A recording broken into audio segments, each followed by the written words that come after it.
Ladies and gentlemen, the Knucklehead Network proudly brings to you Knucklehead Comics, and on this episode, we have a very interesting comic book conversation with Batman, making the exception to his one rule of no killing. And today we have, as always, toe tags, Cap, aka Vic, and Cabs. Let's bring it to our correspondent, Cabs. Cabs, let us know something today. What is going on, everybody? Back from the COVID grave. That's actually a lie. Well, it wasn't that bad, and I'm thankful for that. Today we get to bash into Batman. It's funny, as much as fans as some of us are here, I won't speak for everybody. We love to freaking destroy Batman. And on today's episode, we really look into a topic that, may have been done before, but we're going to put that little knucklehead sprinkle on it. Our conversations are the conversations, and that is the end of the conversation. Does everybody agree? That's right. All Absolutely. right. So we're going to dig into Batman today, and we're going to see if him killing Joker is the right thing to break that rule. And I'm Cabs, and I love you. And yeah, I'll pass it on to Vic now. Oh, there you go. Go ahead, Vic. I'm Vic. I don't love you, and pass it on the way. Very insightful. Lay. As you can see, I'm just for the occasion. I'm not sure I put this on, but ironically, you can also see that. And resolution is my mind resolution is probably going to be, you know how I feel about that whole crime and everything like that. Is essentially cut it off before it starts. And Batman does have this guy came in hot. This guy came in hot. Yeah, okay. Batman does have an honorable code, and I can appreciate the strength it takes to do it. But with somebody that's so strong-willed that can pretty much wield the Green Lantern ring, I figure he could also have the will to kill the Joker and then not do anything like that again until it's necessary. Don't act like you can't do something and then stop. Like, yo, you're a grown man. You know what you're doing. You know what I mean? Says the guy bearing the Punisher tattoo. Absolutely correct. Yeah. I can do this to. I can, of course, do it to my favorite character, because at the end of the day, he's really a psychopath with an excuse that is long gone already. You're 1,000 murders away from, like, dude, seriously, you're reaching a mass murder levels in Holocaust. Like, you're getting there. Yo, let went in for it. Yeah, how you doing, man? How you been? How was work, bro? Tell us who you are. He's like, I'm late. Go fuck yourself. And the Batman really needs to stop with the shit. No. Honestly, I feel. No, I love it. I feel Keep he does. it going. But he pretty much allowed thousands of deaths by not killing one person. Yeah. Yeah. See, and that's what we're gonna get into. We're gonna get into the topic of discussion. It's like, I bring this up because here's the thing. He obviously has this code and this rule to not kill anybody for a specific reason, right? Mm-hmm. And I can only fathom the reason would be is because he doesn't want to enjoy it. When you're a man that's like that, mentally scarred, that you put on a bat to incite fear into villains and all that other stuff, you have a fear, like, you don't want to lose control because there's a rage in you that you lose into. And I can see the Joker sees that in him. And once he lets him lose control, the Joker's like, yo, I just unleashed the most ultimate weapon. And Batman is in on the joke. That's why he's like, I'm not going to let you get me to that point. Mm-hmm. So my thing is, like you said earlier, like, why isn't this the exception where it's like, yo, I have to kill you? There's no enjoyment here. Yep, absolutely. I'll let y'all take it away on that one. Yeah, I completely agree. I feel you're enabling him. That's what you're doing. You're enabling something like that. You know what I mean? It's like somebody has an addiction, and you're like, oh, I got you 20 for it. You're like, no, maybe you shouldn't do that. Maybe you shouldn't do that. You know what I mean? Yeah.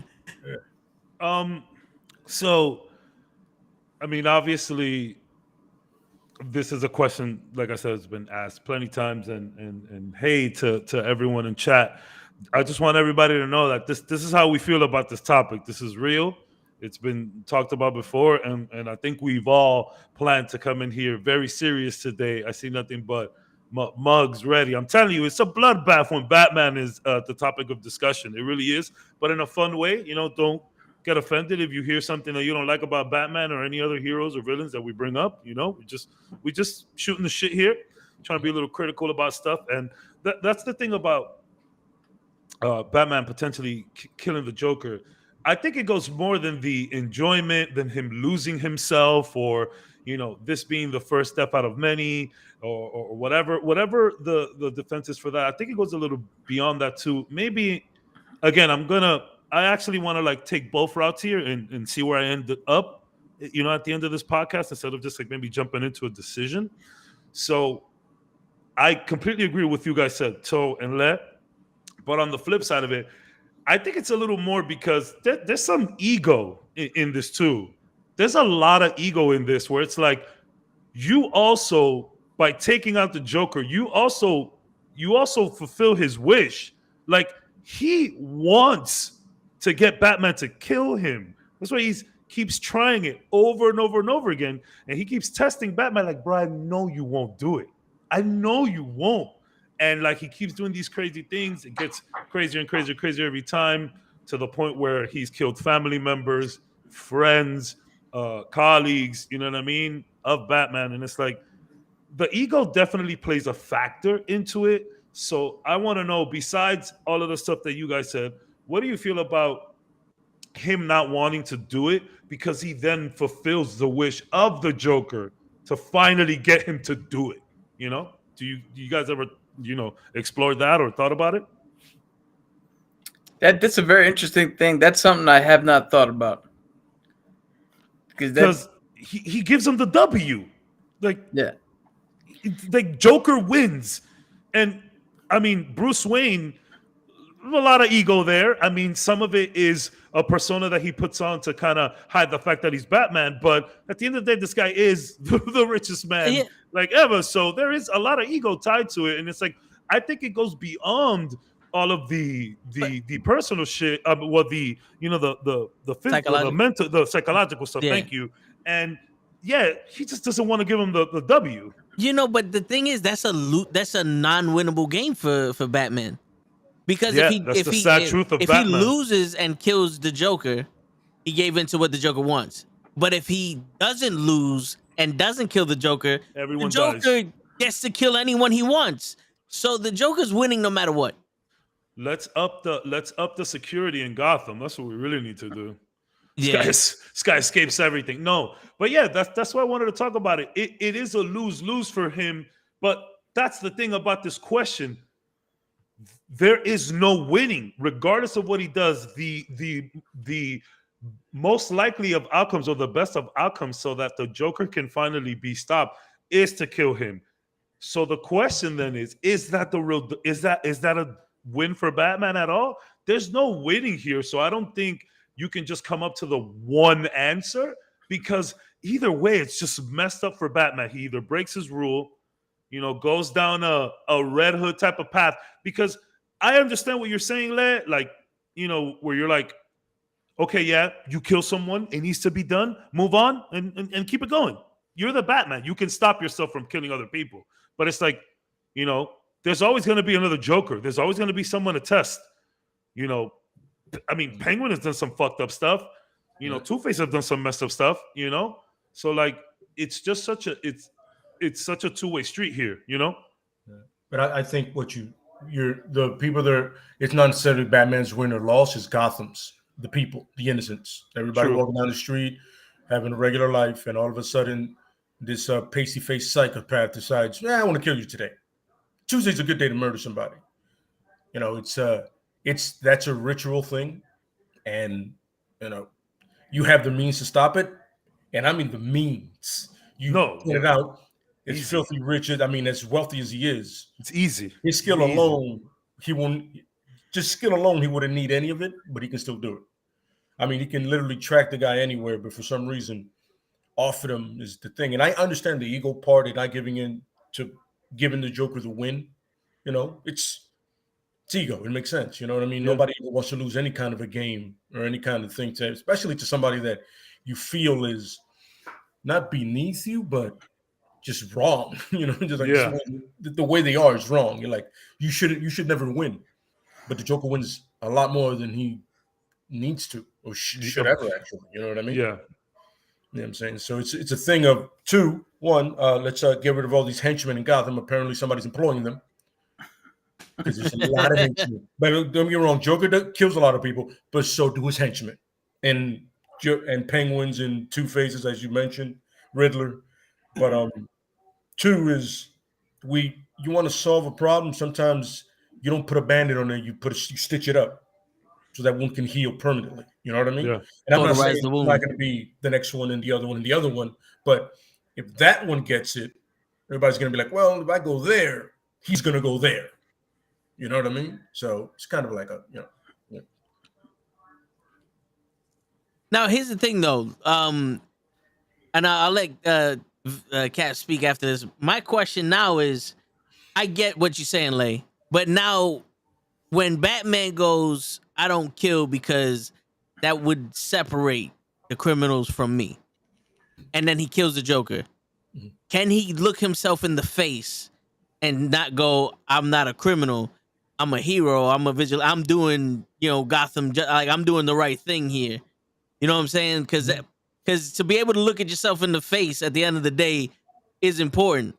But then again, after what the Joker done already did to Jason Todd and Gordon's daughter, you know what I'm saying? Like after he did all that shit to him, it's like, how you look at yourself in the face with that too. But hindsight's 20/20, so it's like at that moment, I can see that being a moral dilemma for Batman. Mm-hmm. Yeah. The question is, like you said before, can you deal with the continuous death? I get both sides. Believe me, I completely understand the other side of it. Yeah. But it's like you as a man that has every ability. Dad, you gotta lower your TV. You know what I mean? You have all that ability. Yeah. How do you live with yourself knowing what he's done to people? You know what I mean? As Jason Todd said it the best, I go, I'm your greatest failure. Why is that? Because you let him do it. You know what I mean? Well, and I'm telling you, that's why, like I said, I didn't want to come in here with just like a straight, like decision, because I do get both sides, and it's like, bro, how many people have suffered? You know what I'm saying? It's like, it's been Jason, it's been Tim, like you said, everybody, and the people of Gotham too. But it's like, again, they all do messed up stuff. That's my point. Like the Penguin, like, bro, Poison Ivy, even, she's not the worst. Even Catwoman's gotten a little dirty. Batman also has gotten a little dirty. Not like killing people, unless you want to go way back to when Batman used to walk around with a gun. Yes, there was a time that happened. It was kind of sick, actually. My man had like a little 6-shooter. It's hilarious. But it's just so, it could go either way, but like, all right. So like, all right. Jason Todd, Red Hood is literally Batman if he loses it. Like, do you want to see, like, can Batman, the question really is that, like I was saying, like, can Batman make that kill and move on? Or the man that we've accused of never leaving the alley, do you think he could kill someone and, not kill again? Or will he go down that path and make that decision another time to kill again and kill again? Like, that's the real question here. I honestly believe that once it's okay to, like, once he kills the Joker, he'll find a reason to kill Bane. He'll find a reason to kill the Riddler. He'll find a reason to kill anybody. You'll see him lick his knuckles. Yeah. He'll kill the Joker and Mad Blood. You just see him thinking, like, you see, motherfucker, we know you want to do. I mean, it's funny. I was actually y'all ever seen I mean, I'm sure y'all seen all them Batman flicks. That old one, Under the Red Hood. Yes. So some people have their problems with that movie. I like it. It's been a minute. I saw some stuff while I was looking, some researching up and stuff. And like he says it there, but I was like, yo, I'm done to kill this guy. I want to kill him so bad. It's just this is my test. I can't kill him. If I kill him, I'm afraid of what I become. I don't think I can stop it. And on top of that, he fucking wins. Yes. Does he really win? Okay. He's going to keep killing people because he's going to keep killing people regardless. But that's not a win for him. The win for Joker is legit getting Batman to kill him. As weird as that sounds. Yeah. And it's from beyond the grave. Obviously he's going to be dead. So it's like, does that really count? But like, that's the thing. To me personally, I think it's just all about not letting them win. I don't think it's about Gotham. I don't think it's about looking in the mirror. I just think it's about, no, fuck you, Joker. I'm not killing you. If I got to keep pounding you for the rest of my days, that's what I'm going to do. But I'm going to keep locking your ass up. I'm going to keep trying to help you. I'm going to keep trying to rehabilitate you. And I think it's all woven into the fact that he just doesn't want Joker to win. Well, a big reason, sorry. But Cap, we haven't heard you talk. Like, I'm on pins and needles here. So I have a very, very strong opinion. My bad. The defense. No, you're good, bro. The defense. No. My personal shit, I'm gonna put aside. Oh. And I'm gonna stay this here. 100% Batman should not kill the Joker.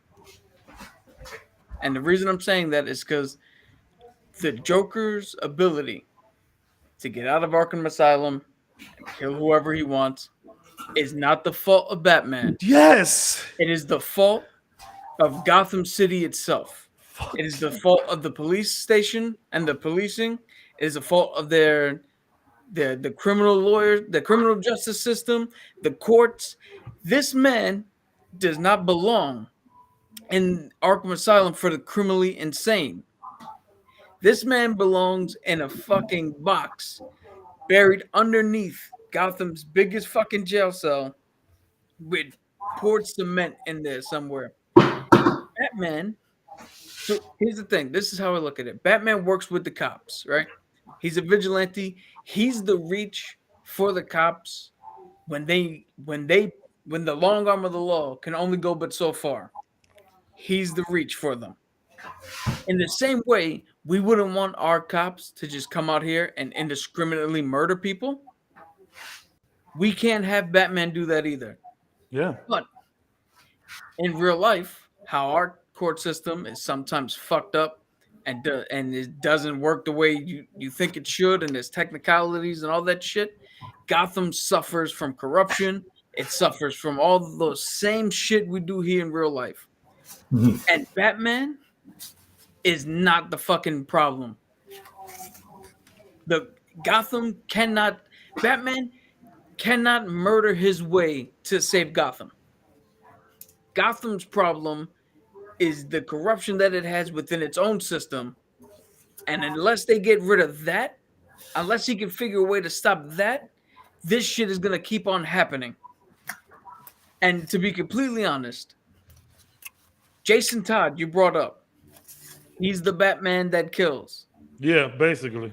He hasn't killed the Joker. He hasn't killed Riddler. He hasn't killed Penguin. He has done fuck all. So how effective is it when we have somebody at the level of Batman, but who's willing to kill? As of right now, not effective at all. So, Preach. So right now, the question is a very good question, and it has been answered. And the way I'm coming at it is, Batman's not the problem. We need to look further into why Gotham City allows its citizens to die. I said we gotta up the security in Gotham. That's kind of what I meant. He said it better. Yeah. That's what I meant. Like, no, for real. It's true. Like, how many times is Batman going to hand feed Joker to Arkham. You know what I'm saying? And all these other people. I have a question for you, Cap. Who's more corrupt? Gotham City or the cops in the Marvel Netflix cinematic universe? Because every freaking cop in that show, besides the main characters, in all of those shows, they're terrible. Who do you think is worse? Yo, they're all so bad. People just walk in and out of jail, bro. It's nuts. I would say Gotham City. Only because it seems like Commissioner Gordon is the only one for real who's trying to do something good. Yeah, at least throughout the Marvel stuff, there's like some signs of decency. You can find one or two at least. It's literally just Gordon and his daughter, and she's not a cop, so Like I mentioned before, the number one problem. So here's the thing with the Joker, right? They keep saying, I'm assuming because they never really show a trial, right? But the reason you would go to Arkham is because he's criminally insane. He is not suited for a regular prison, right? Mm-hmm. But here's the thing. The Joker's not insane. The Joker has shown time and time again that not only does he refuse to change, he doesn't want to change. No, yeah. And there's nothing you can do to get him to change. Therefore, labeling him as criminally insane should no longer be an option. And he should not go in for psychiatric help because there's nothing you can do. There's a reason why Jeffrey Dahmer and Charles Manson went straight to life in fucking prison and not to what the fuck is the Bellevue. Yeah. And they're not sitting in a room with straitjackets and shit because they're beyond a certain level. And again, if you're just gonna you can't keep saying that he's criminally insane and then put him in a spot that's easily fucking escapable. And on top of that, it's filled with people that are easily manipulated, aka Harley Quinzel and all the other guards and all the other fucking practitioners in it. Like, when the fuck is nobody?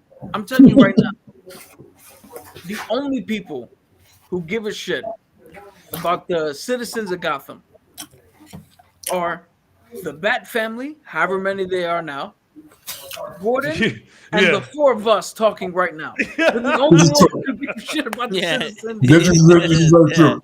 Very true. Mm-hmm. So would you say that Gotham needs the Joker more than they need Batman? No, Gotham needs an actual fucking system. No, well, a judicial system. This is why I would say that is because if you have someone who's Charlie Manson, uncorruptible, psychopathic, going out killing people, then at one point they need to come together and actually be police force, and the Gotham citizens need to be like, yo, we got to stop this motherfucker.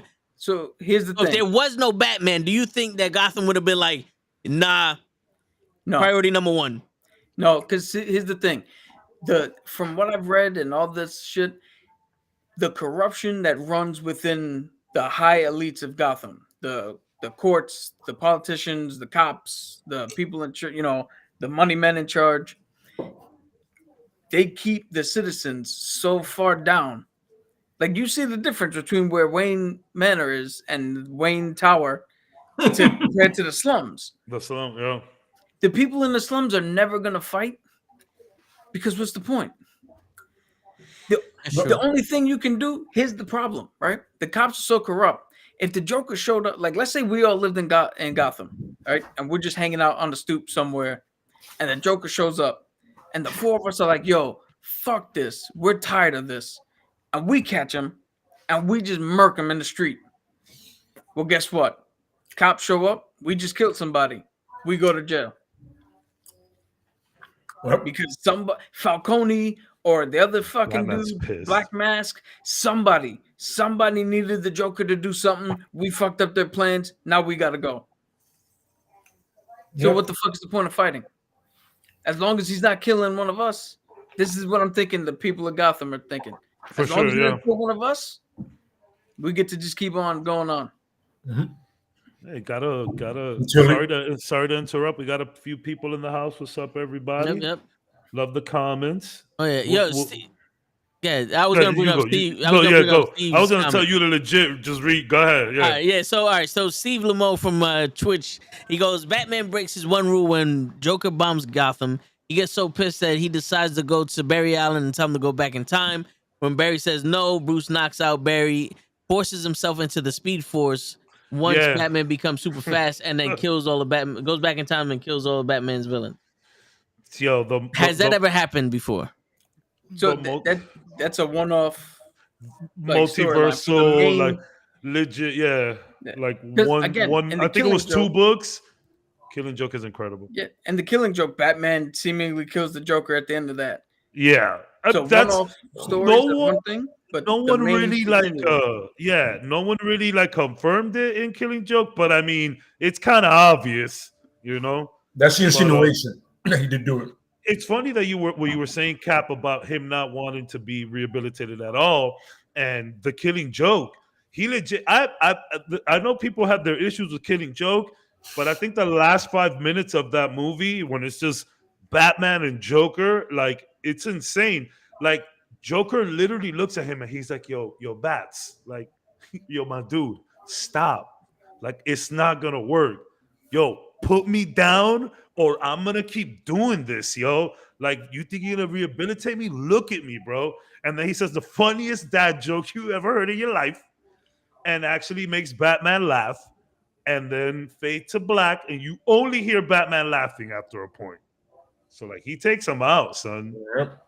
He takes him out. So there's a bunch of different one-offs that they do that. Okay, speaking of one-offs, what happened the time? Okay, go. So, because I was just reading something to make sure that I remembered correctly. So, you guys were talking about what happens if Batman does kill the Joker. Yeah. The Batman Who Laughs comes from a universe where the Joker kills almost all the Bat family, and Bruce says, "Fuck it," kills him, and that's the result of it. So is that story? That's because the Joker had his gas in him. Like, he said, "Oh, if he kills me, the gas is gonna go off." Like, the gas literally went off once he broke his neck. Like, there was this is how the Joker thinks. Because if I'm dying, everybody's coming with me. Everybody's dead, yeah. Everybody's coming with me, and it turns Batman so mad that he becomes that Batman. By the way, I highly recommend reading that. It goes places that you will never imagine, and it's dope. And I guarantee you, not all that madness was from the Joker talks. Oh no. Let's be very clear about this. And we've said this before.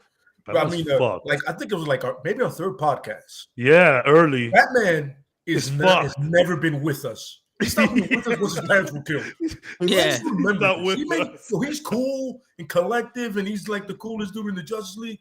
He is absolute batshit insane. All puns intended. Some real Christian Bale. Yeah, he is not with us.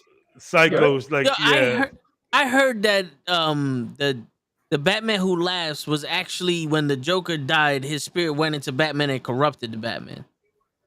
Oh, was that like a different version of the Batman Who Laughs, or they might have retconned it? Who knows? Because they retcon everything, but that wasn't the original. No, it could have been something of that's the way it was interpreted by somebody else's eyes. Yeah, you know what I mean. But in reality, it was just he just said, "Yo, he snaps my neck. The gas gets released because he had to put in him." But there's also it's classic Joker in every sense of the word. It's what he does. Yeah, there's also a story where the Batman Who Laughs like makes more people like him. So you get the Shazam Who Laughs, the Wonder Woman Who Laughs, the Robins Who Laughs. That could be an offshoot of that, maybe. Mm-hmm. I haven't read that whole run yet. Oh, and what's the one? Damn, is like all of these Batman comics and cartoons kind of blend into each other so well. So what's the one where Joker, he like mind controls Tim Drake, and Tim Drake thinks that he's the Joker's son, and that's that Batman Beyond one where he kind of implants him with something, and then after a while it goes off. Yeah, he snapped, but then like Drake shoots him. Yeah, and it's again, it's a little ambiguous, but like it's said that Tim essentially kills him, hits him with a little bang thing right there in the middle. I forget where that cartoon is from, but that was a Batman good. Beyond the That was a Revenge of the good one. Joker, I believe. Batman Yeah, Beyond the okay. Revenge of the Joker. That was a good one too. And Man. it's funny though, because at the end of it, Terry does a great thing. Terry McGinnis, everybody's Batman Beyond. I hope you know this. If you don't, wrong podcast. he eventually just starts fucking with the Joker, like, yo, that's what it is. You've never made Batman laugh. That's what kills you about it. You can never, and it's a really PG way of saying it, like, but in reality, we all know is that the Joker can never get Batman and kill him. Well, our ultimate subject, what we're talking about, is like, yo, I can never push that threshold. He doesn't do it. You know what I mean? But in their version is, oh, you can't make him laugh. You know what I mean? Oh, you're not really funny. I see what you're saying. I see what you're saying. Yeah. Give me a second. Let me refill the water. No problem. There's also a storyline, I believe, where there was some sort of like new Joker and everybody's trying to figure out who it was, and it just turned out to be Robin. It just turned out to be Dick.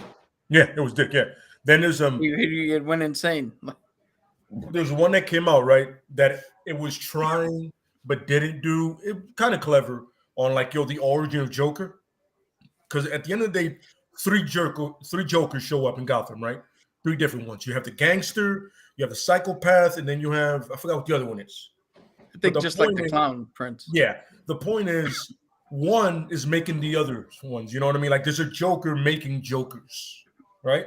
And at one point, you don't know who's who. And then at the end of the whole thing, they allude to the Joker's origin, but they never nail it down. Talking about the Joker had a family. He has a son that they like Batman and the Gordon and everybody. It's funny. Batman and Commissioner Gordon are efficient when they want to be. Let's remember this. Yeah. When they want to be efficient, they can't. So they take him out. They move him away. It was like, oh, he'll never find you. And it was like, oh. And then at the end, it was like, oh, I've never asked this. What's his real name? That's it. That's how they ended. They were about to tell you his real name, and they don't say it. You know what I mean? So his real name is. That's one of those things where you kind of start to understand where he's coming from. Right? Well, we all know his name is Arthur Fleck. Oh yeah, but in that depends on who you ask. Yeah, there's like two other names. Mm-hmm. But I mean, so okay. Now you say who's the Joker in the Joker movie with Joaquin Phoenix?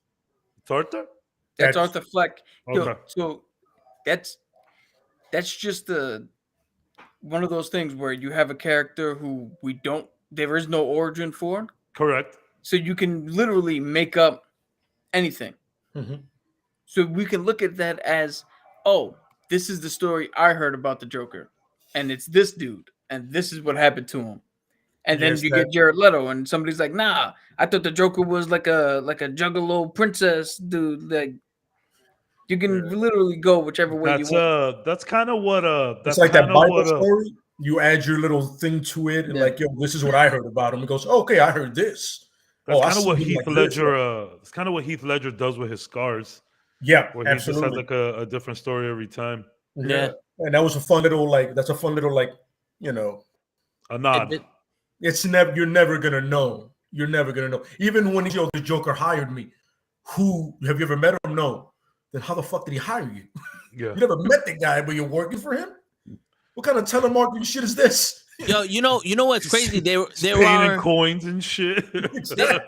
In the Batman animated series, they actually made mention to the henchmen, and there is a guy going around seeing that people are down on their luck because they're living in the ghetto, and Batman doesn't go there. You know, like he's only concerned with the major bad guys and all the other shit. The Batman doesn't go there. Police barely goes there, and they're like, "Yo, you want to make quick money? Come be the henchman over here." And people are like, "Hey, fuck it, man. I gotta feed my kids somehow." So there's a lot of henchmen that are just there to make some kind of money to feed them, their family and shit. In all of these universes, there's more henchmen than like regular people. Yeah, there is. Yeah. And regular employed people. Yeah. But the funny thing is, this is a good throwback to what Toe once said about if I would rather have Bruce Wayne than Batman, because Bruce Wayne going into the ghetto and show kids how to make money, put the money where the money belongs, and make it progress that way. And once you said that, I was like, yo, That's a very good point. Going back to that, you know what I mean? But the thing is, when someone like him does it, like he's more Batman than anybody else, so he's gonna get lost in his Batman-ish shit and forget about things. He does that shit all the time. Like, I miss your birthday. Some people were caught in an elevator with acid. Nice throwback to Batman Forever. You know what I'm saying? So, gotta save him. You know what I mean? I can see him right now. Like right now, before he gets to Damian, he's sitting there, empty fucking Batcave. Bruce Wayne goes down and helps out at like a local YMCA or some shit. And he's like, any one of these boys don't have a family? And the lady's just looking at him like, what? He's Wait, like, what? no, it's not what you think. I'm just going to torture him for life and fucking make him fight crime. I'm going to scar him with the stuff he's going to see after I train him. You imagine the stuff the Robins have seen?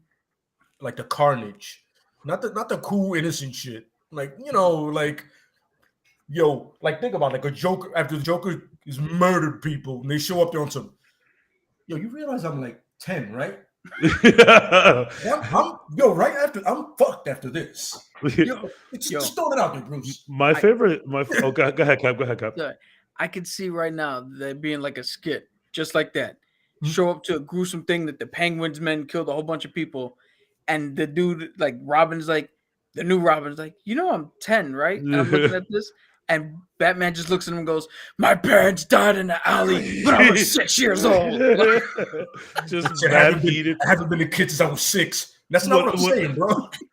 What I would love to see is like a regular morning with the Batmans. Like they're just all sitting at the table, and Bruce is like, hand me the milk. It's like, we're all having breakfast. You don't need to do the voice.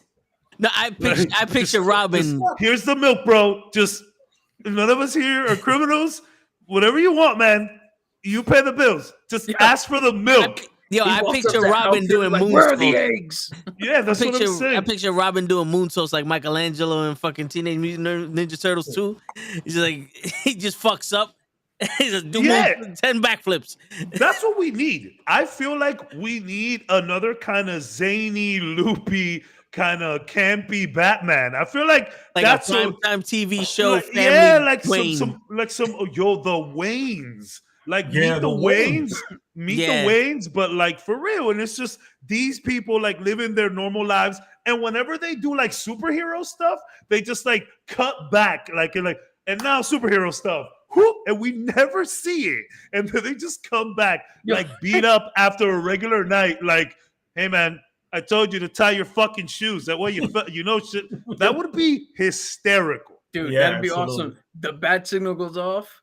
And then the next thing, they just come back and they're all like, oh, fucking, did Clayface get bigger? We see no crime fighting whatsoever. Just fucking Batman pulling up to fucking drop the kids off at school. It's just like mask, but then he has like a white beater and just sweats under. He's just like, go. So people just like see this and shit. It's like, go. And it's like miserable for everybody. That shit would be a 10 out of 10 show, bro. Yeah, that would be. Like, you know how they have the after credit scene? They're just in the Batmobile in regular gear, just having like casual conversation. Like, why are we sitting in here? You have a million cars. Why are we in this car? And one of them's eating fries. Like that. One is eating fries.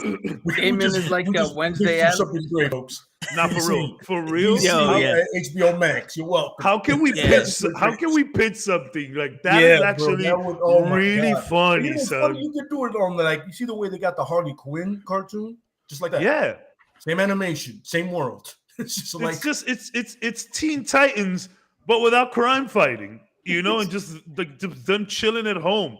Like it's kind of like what is that show that Bill Burr does? The F Family. F is for Family. F is for Family. Some shit like that, but with the Waynes.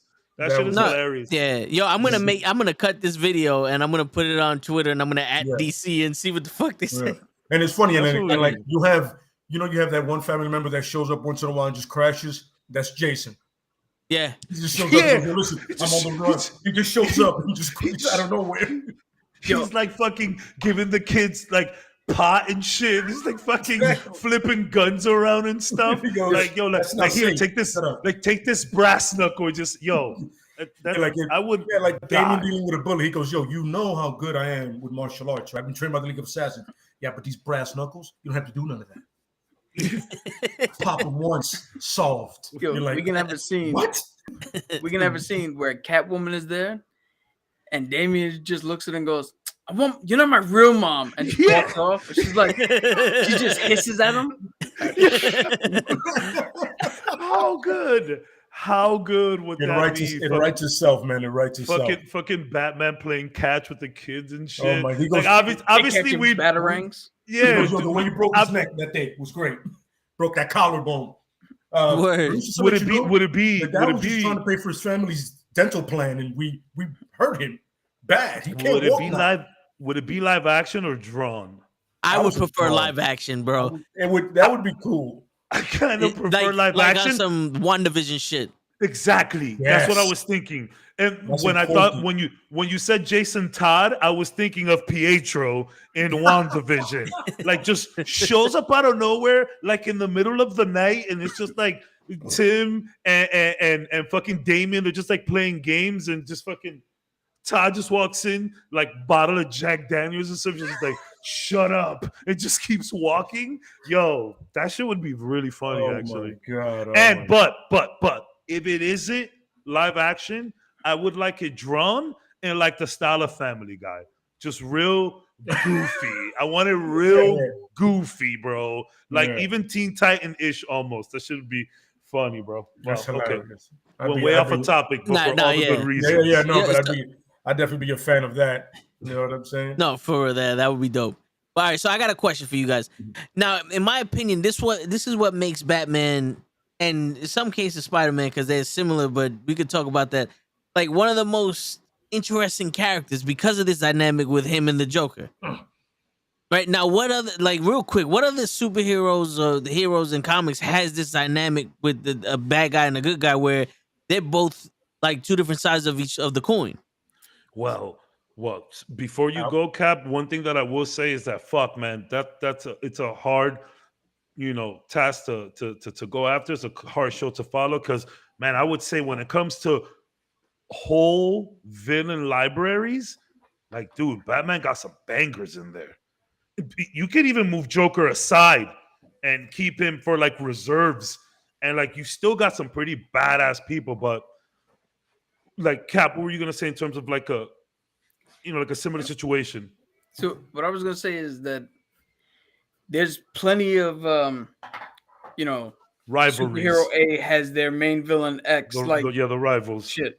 So like Spider-Man and Green Goblin.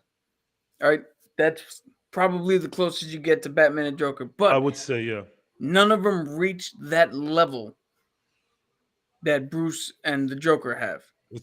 There's a completely different psychology.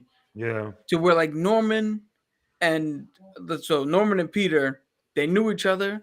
They had somewhat of like a father-son relationship, all that blah, blah, blah. But they've never, at a certain point, even Peter Parker's like, all right, this motherfucker's bad. So whenever he shows up, I got to put him down. There's no who gives a shit now. He threw Gwen Stacy off a fucking bridge. This motherfucker, every time I see him, I'm whooping his ass. Yeah, for real. We're like Batman and the Joker. Yeah. Batman and the Joker, they can constantly sit. They're almost like Professor X and Magneto. Yeah. They could sit down and have a game of fucking chess and just bullshit for 4 hours and not even notice. Yeah. Where I don't think any other superhero and their main villain have reached that level yet. Okay. No. So in contrast to what you were saying where Spider-Man is like, well, fuck it, I'm going to have to put Green Goblin down. He's bad. Like, it's almost like I don't want to, but I have to. Well, but Batman is like, I want to, but I just can't. Like, I can't let myself get this. There's a slight difference because Spider-Man doesn't really kill. He's not going to kill Green Goblin. Good, but very easily. Good, but he's not going to. Strong man. Yeah. The difference is, again, it's the level. Like when Green Goblin shows up, everybody who's reading it, everybody who's in the panels turns around and goes, shit, we got to deal with this dude. And Spider-Man handles it. When the Joker shows up, it's almost like, what the fuck now? Yeah. Like half the people reading it are like, what the fuck now? The other half are like, oh, what is he gonna do now? And then the people in like, there's such a different feel when the Joker shows up. That's why you could do a movie. You can do the movie with Joaquin Phoenix about the Joker. You cannot do the movie with Norman Osborn and the Green Goblin like that. I don't think there's any other villain. Probably Magneto. No, not even Magneto, because Magneto has a legitimate reason for him to be the way he is. True. Absolutely, yeah. Where Joker's just fucking batshit. Yeah. No, so no like, pun intended. Like the Arthur Fleck shit was a little bit of. I think they were going for a little bit of One Bad Day or something like that. Where just a series of events. Absolutely push correct. him into That's what they were shit. going for. Yep. You know, one of Joker's favorite quotes. You know what I mean? Yeah. You know, it takes one day to turn a very perfectly sane man absolutely insane. Like just he loses it. You know what I mean? Here's the perfect thing. It's the movie Falling Down with there you go. Michael There it Douglas. is, Yeah. Right? Yep. You could take Michael Douglas's character and make that movie. You can't take any other character from any other movie and put them in there. Absolutely. Like you can't take Leo from the Wolf of Wall Street, that character, and put him in there because it doesn't work. It won't correlate at all. Can I tell you guys about my falling down moment when I was like this close to losing it over the dumbest thing, and I kind of for 1 second put myself in the mind of someone who can lose it like that. So without going into too much detail, it was just a shitty day, right? It was a shitty day with shitty news. I think I had lost some money as well. Not too much, but I was like 20, 21. So, I lost like $75 at the time. Shit kind of hurts, bro, And I got some bad news. I got into it with my mom. It was just a shitty day. So then I had to, on top of everything, had to take a mission downtown somewhere to do some other stupid shit that pissed me off. And I remember getting on the train, coming back uptown. I took the 1, and I'm like, I remember I think when the train comes out to the street in Harlem, I remember just looking outside like, yo, what the hell happened today? Like, look, we're going to go home. We're going to chill. We're going to have a little do-over. You know what I'm saying? So when I got off on the train station, I got off on 157 and Broadway. Right down 157 and Broadway. I don't know if it's still there. Is that McDonald's? It was right there? No, they right moved down that. Well, yeah. I haven't I been to know, New but I York. don't know what you're talking about, brother. I got you. So yeah, so that McDonald's, I go into that McDonald's. Now that McDonald's, I had gone into that McDonald's my whole life at that point. How many times have we didn't gone in there to eat, right? Literally, it was our childhood. So they were notorious for stale McChickens. I'm telling you, notorious for that. I don't know if anybody else noticed, but these guys always had nasty stale McChickens. So I go in there, I got like $5 on me. I'm like, yo, McChickens never fail. I go in there. There's a sweet girl in the front, super nice. And I go, hey, I had 2 McChickens, French fries, Frosty, sundae, and a drink. I think I made it happen for like $6 total. So I go, hey, listen, I don't mean to be a dick. I really don't. I'm sorry. But like sometimes the McChickens come real stale here. Can you make sure that they like cook it up real well for me, please? I remember I did one of these, please. And she goes, yeah, I got you. So I grab my bag. I go, in Broadway, the middle of the street, they have the medians. So I go to the medians to eat my food there before I get home because I knew I was going to get home to some bullshit with my mom or whatever. So I sit down, I lay everything out nice. I take a little bit of the fry. I dip a fry into the freaking into the Frosty, it's just, yeah, magic is happening right now on 157 and Broadway. I grab the McChicken. I take a bite of the McChicken. It's fucking stale. Dog. So the median is, in the middle of the street. I'm sitting here looking this way. The McDonald's is right there. I said, and I just looked in the direction of the McDonald's for like 2 minutes. And yo, I was this close. I'm telling you, I got up, wrapped everything, put it in the bag, and I was this close to walking in there and just taking the bag and fucking hurling it at homegirl. I don't give a fuck what happened. I wouldn't even give a son. I was so, and then it hit me right there. I was like, yo, this is how motherfuckers snap. It's like, yo, this is it right here. I am so close to just risking it all for a fucking McChicken. For a McChicken. So I turned around. I ate my food on the way home, and I just went upstairs and faced the music with moms. And yes, son, I'm not gonna lie, I really wanted to go into that McDonald's and just throw that bitch the one thing I asked, the one thing I can control in the day, and I couldn't even get that. Sorry for the long story, but bro. Yep. I was completely working with that. That shit. Oh my God. I almost snapped today on the way to work. You can ask Cap. Enlighten, please. Yo, so I wake up, I take a shower. I leave a little late today, right? So I put the GPS on just to let me know what time I'm gonna get to work, and sometimes it gives the faster route, whatever the fuck. So I'm driving, and like 5 minutes into the route, it goes, you want to save 8 minutes? Go this way. Oh. It says I'm gonna be 8 minutes late. This works out. So I switched. I said, okay, let's go your 8 minute faster route. Let's do this. So we're going, and it says, you're gonna be there at 7, and I'm going, and I'm still driving, and it still says it's gonna be there at 7, and we get off Amsterdam, that exit. Yeah. And now 181 is blocked. Only buses could go down there, so you got to make the left down on Amsterdam. So we're waiting, and that whole it's 6:55. That whole you're gonna be there at 7 instantly turned into you're gonna be there at 7:12. It's looking real 7:30-ish right now. Yeah.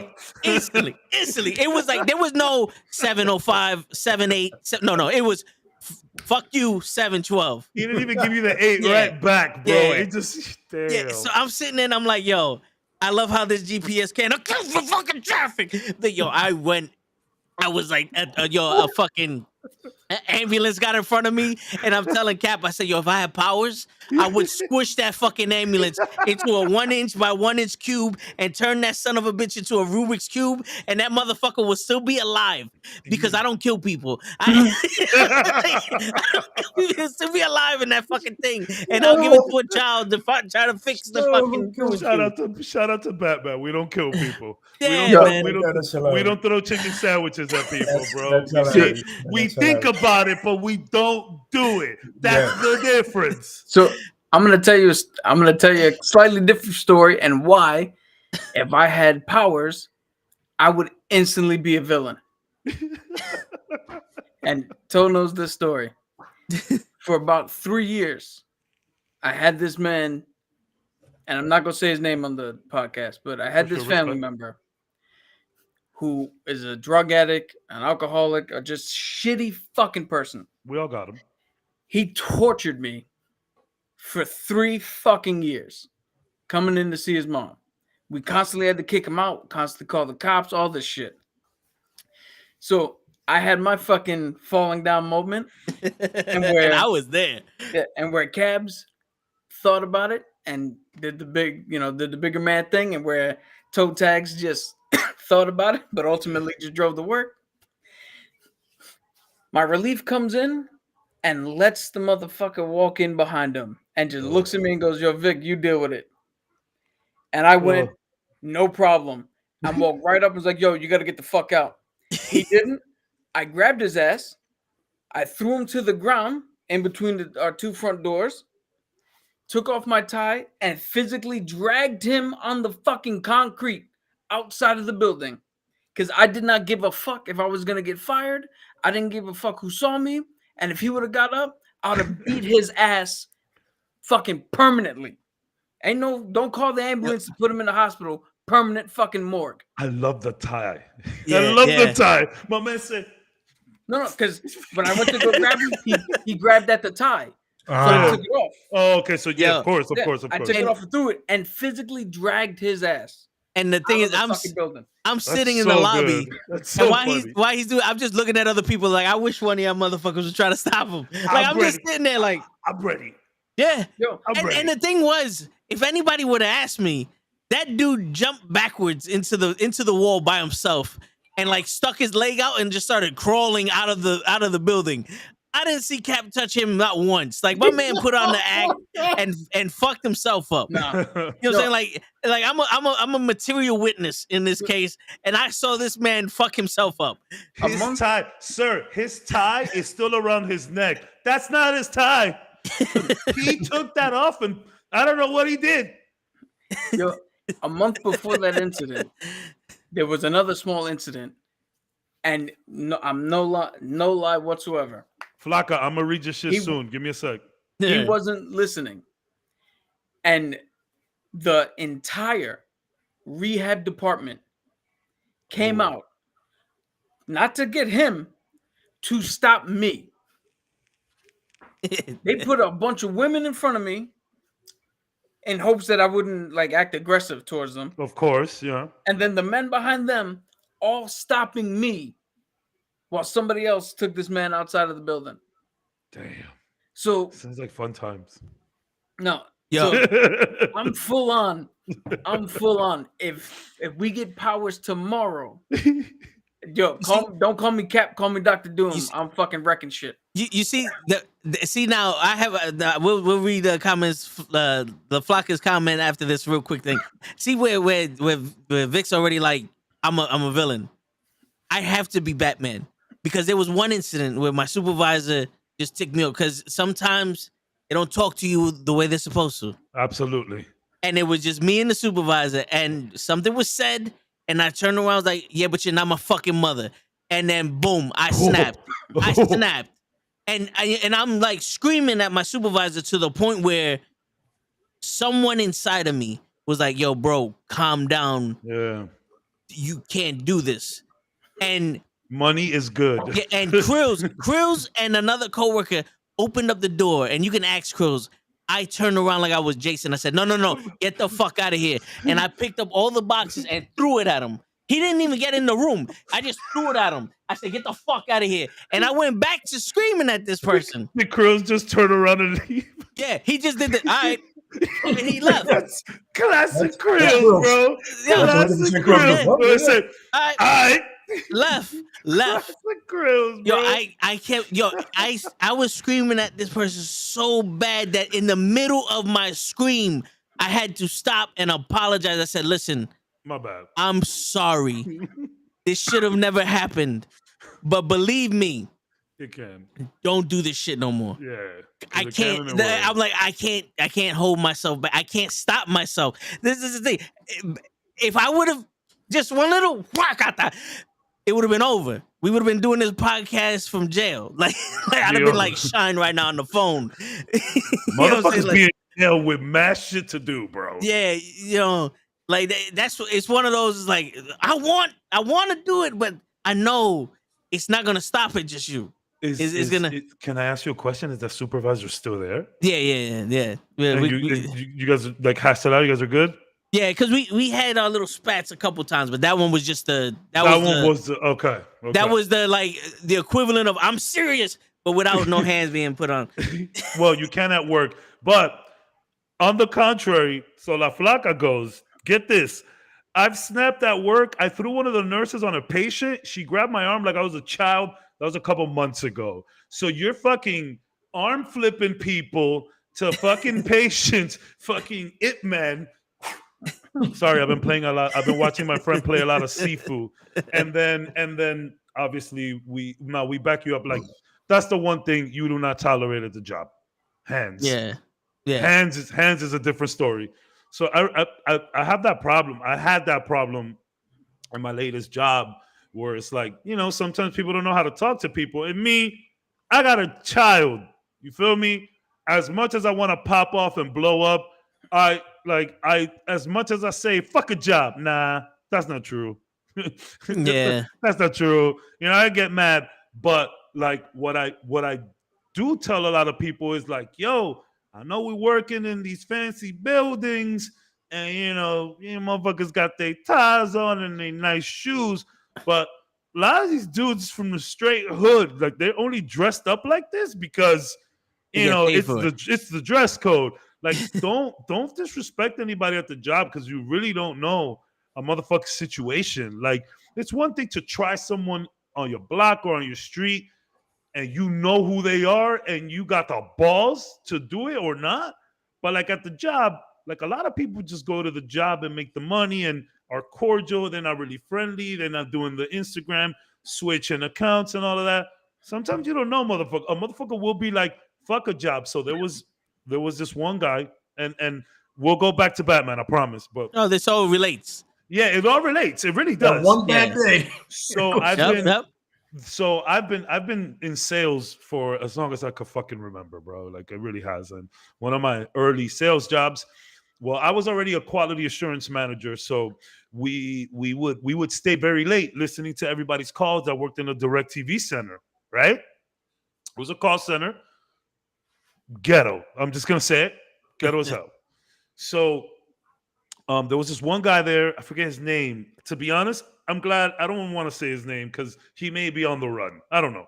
So it was a late evening. The floor was really bad. Nobody was selling shit. I remember that. So tensions were high. So this one dude orders a pizza and he has a pizza on his desk. This man that I don't want to say his name, we'll call him T. T comes up and T was in there. Get this. T was in there to pay child support. So T's check. T has so many children and, problems with child support and all of that. His literal entire check went for that. He was literally just in there to not get arrested. I'm not even lying to you. This guy had a troubled past, but we were an equal opportunity place. Hey, we'll welcome you in as long as you know how to use a computer. So pizza comes down. They open it up. T goes, hey, yo, can I get a slice? But he looks back and goes, how about you suck my dick? And my job was to walk up and down and see what people are doing and listen to calls and make sure that people are selling correctly. So I knew T because I knew everybody and I had to listen to everybody's calls. So I had time to speak to people. I know who T was, and T's cousin worked with me in my department. So I knew all about this guy. So when I heard that, I said, what? And it took T. And the guy says it, why would you suck my dick? And immediately goes back to his pizza. It took T 5 seconds to snap. And he just, bip, bip, bip, bip, bip, bip. I swear to God, I don't know if it was 15 punches or 2. All I know is that it was quick. Pop, pop, pop, pop, pop. Yo. So one of the managers goes up and he's like, yo, he's bleeding. We got to get him up. Yo, split him. Like it was bad. Dude is leaking. So you got to get him off the floor. So then I didn't know what to do. I put him in my office where we worked at. So I get him a tissue, and buddy, he's snapping back to it. And he's like, yo, dog, he got me good. I'm like, yeah, dog, he got you pretty good. I'm like, what the fuck was that? But it's like, so like, and we all had to dress decent at least in there and shit. So it's like, man, don't let these jobs fool you. Don't let these uniforms fool you. You gotta A, talk to people correctly, and B, not put your hands on people. Son, like that's a real quick recipe to get the 2-piece, bro. For real. All right. Word. 100%. Can't. Like you kill anybody at work? No. It's funny because I would say about 2 weeks ago, right? Like these kids come in, but the worst part is when an adult's an idiot, right? So same thing, have your mask on. I'll take your temperature, right? You come in. God. That shit is not difficult, right? Those 2 steps, everybody understands, right? It's pretty easy. Yep. So if you don't have one, we can provide you with one. Once again, you don't have to do anything except this. Like show me your wrist and you're good, your money. So and the dude looked like he was already lit. So I was like, yo, here you go. And then he sees like, my man, I can't let you in. You're under the influence. You got kids in here. And then he like puts his foot between the door. I'm gonna close it. And I was like, oh boy, it's gonna be today. Yeah. Like I looked through him And I was like, it's gonna be today. Today's the day. You know what I'm saying? So I go, boss, please move your foot, or I'm gonna break it. I just honest, I'm gonna break your foot with this door. And he goes, no, you won't. So I pull the door open and I'm about to pull it towards me. And then the janitor comes and goes, chill. I was like, what? What? He goes, I'm about to smash your man's foot. I was like, that's the point. I told him I was going to do it. There's no mistake being made here. Okay? We acknowledge each other and knew what was going to happen. He probably had Tim's on. He'd be all right. They were like, yo, hold up, man. I know this dude, you know what I'm saying, from the neighborhood. That has nothing to do with me. You know what I'm saying? He goes, let me talk to him. I go, knock yourself out. I close the door. He comes back in. He goes, yo, he was drunk. I go, well, none of that is my problem. Yeah. I explained to him, look, I can't let you in. Then he blocked the door with his foot. So how do you get rid of that problem? You break the foot. Yeah, you go. You close the door. You close the door. Yeah, it's a long day. I don't need this right now. And I'm like, look, I'm telling you, at that point, I'm looking right through him. I'm going, today's the day. I am not only going to lose my job, I'm going to go to jail. All in one door slam. You know what I'm saying? But luckily, he stopped me, and then I was like, you know what? You're right. So it wasn't worth it. But I was just like, yo, dude, why is it when everything is going downhill, there's that one motherfucker that's literally trying to do this to you? When everything is going, listen, when everything is going downhill, there's that stale McChicken right at the end, bro. There's that really... You know, son. There's that guy for cab. There's the supervisor. There's always just like, and you're gonna get the full blunt of it. Yep. Yeah, it's not you. It's the moment. I was so ready to go into that McDonald's and like I was gonna like and everybody was gonna get it. I wasn't like I didn't plan to physically touch anybody, but I was gonna do like soda slams and you know what I'm saying. I was gonna do that. Like I thought about it. But I was like, no, this isn't a good idea. Right, you know, but it was just one of those days. Just like, I guess here's how we tie this back around. All right? Batman breaks foots all the time. No, much like the Joker, right? And the criminal justice system failing. Cabs knew that they make stale McChickens and ordered it anyway. I asked. I said, yo, I gave her the please. Yeah, please. I gave her the please with the prayer hands. Like, yo. Like, you know what's funny too? It's so funny you mentioned that, Cap. Because I actually thought so. My house was right there on 164th Street.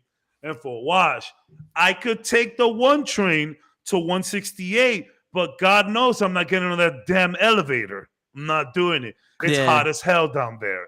It really is hell. I'm not doing it. So I would rather just come out on 157 and just round about Fort Wash and get to my crib. So I was actually thinking of going to the McDonald's on 171st because I know it's way too far. Get out of here. And I don't know why I didn't go to Wendy's. Maybe Wendy's was the move. But I took my chance on the McDonald's and I failed. I knew it would happen and I failed. But I asked, man. I asked. Like, I feel like, look, I understand the notion of like taking your job too serious. I get that. But like, you make people's food. I understand that you just flipping fries and shit. And I get it that may seem like a low level type of job, and maybe it is, but like you put in the work and people compliment you, and like the regular people from that neighborhood start noticing you, bro. You could bump it up to supervisor, you could bump it up to manager, bro. I know managers that stick around at McDonald's for a long time because they actually make a decent check. Like, it's not terrible. You feel me? So like, yeah. If you were having that day though, it was pretty late. It was like 9. So McDonald's was on the way to being closed, I guess. Yeah, it was pretty late. So I'll give her that. So maybe you had a day, but like if I had a day, okay, perfect example. I went to go and get a chicken club sandwich here in Publix. Publix is like the supermarket down here. I'm pretty sure you've heard it. I have a story about Publix. Well, Publix gets real ratchet here, but some of them are nice, right? And they have an incredible chicken sandwich. The chicken tender sandwich at Publix is fantastic. It's not much, but it's just really good for some strange reason. Anyways, I'll be right back, guys. I pull into the Publix pretty late. Now, this is a popular sandwich. Everybody gets it, and when they ask for it, you got to get the chicken tender from somewhere and whatever. So I go in. It's Publix closes at 10. It's like 9:45. I just got off work at the T-Mobile. I'm walking. I pass by the Publix. I go in there and I'm like, there's one dude in the back. In the deli, all of the cold cuts have been put away. They're wrapping shit in plastic. They're getting ready. So I come in and I'm like, yo, if you tell me to fuck off, I'll fuck off. But I was wondering if you have any chicken tender sub shit back there.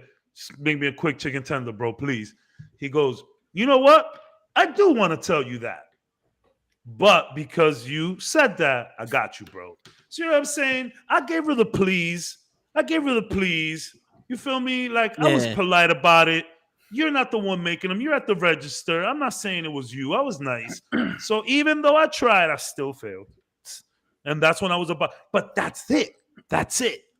Because if I would have gone in there and not said anything and gotten my stale sandwich, that's on me. But I actually said something to her. And I still got the stale. Like, did she not care? Did she not pass the order? So many questions. And it's just so easy. Do you understand? Like that story has stayed with me for quite some time. And imagine the branching effect that would have happened on my life had that bitch gave me fresh McChickens. Word. I could have been a whole different person right now. You could have. Yeah. The multiverse, bro. For That's real. True. Because I'm not kidding. That one moment has stayed with me forever, but it stayed with me more of a positive reason because that was one moment where I was really going to lose my shit. And I didn't need to. And I didn't do it. And I'm glad I did it.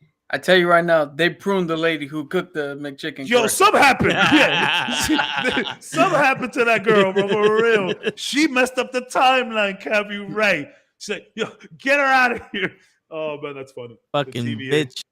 Yo, I have a question for you guys. Sure.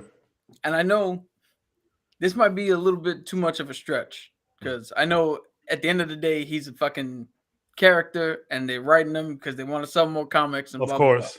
But with all the real world psychological issues that the Joker has with his obsessive nature and all the other weird mental shit that psychologists would probably go bonkers over trying to analyze. At the end of the day, with the fact that he really doesn't care about Harley Quinn, doesn't care about possessions, and is always trying to antagonize Batman, do you think that he's actually suicidal and just fixated on Batman as his method? Because here in the real world, some people, when they get like that, they figure suicide by cop. Yeah. And they just antagonize a cop until they get shot. Yeah. And I mean that's probably gonna be the closest in real world analysis, psychoanalysis, or like yeah.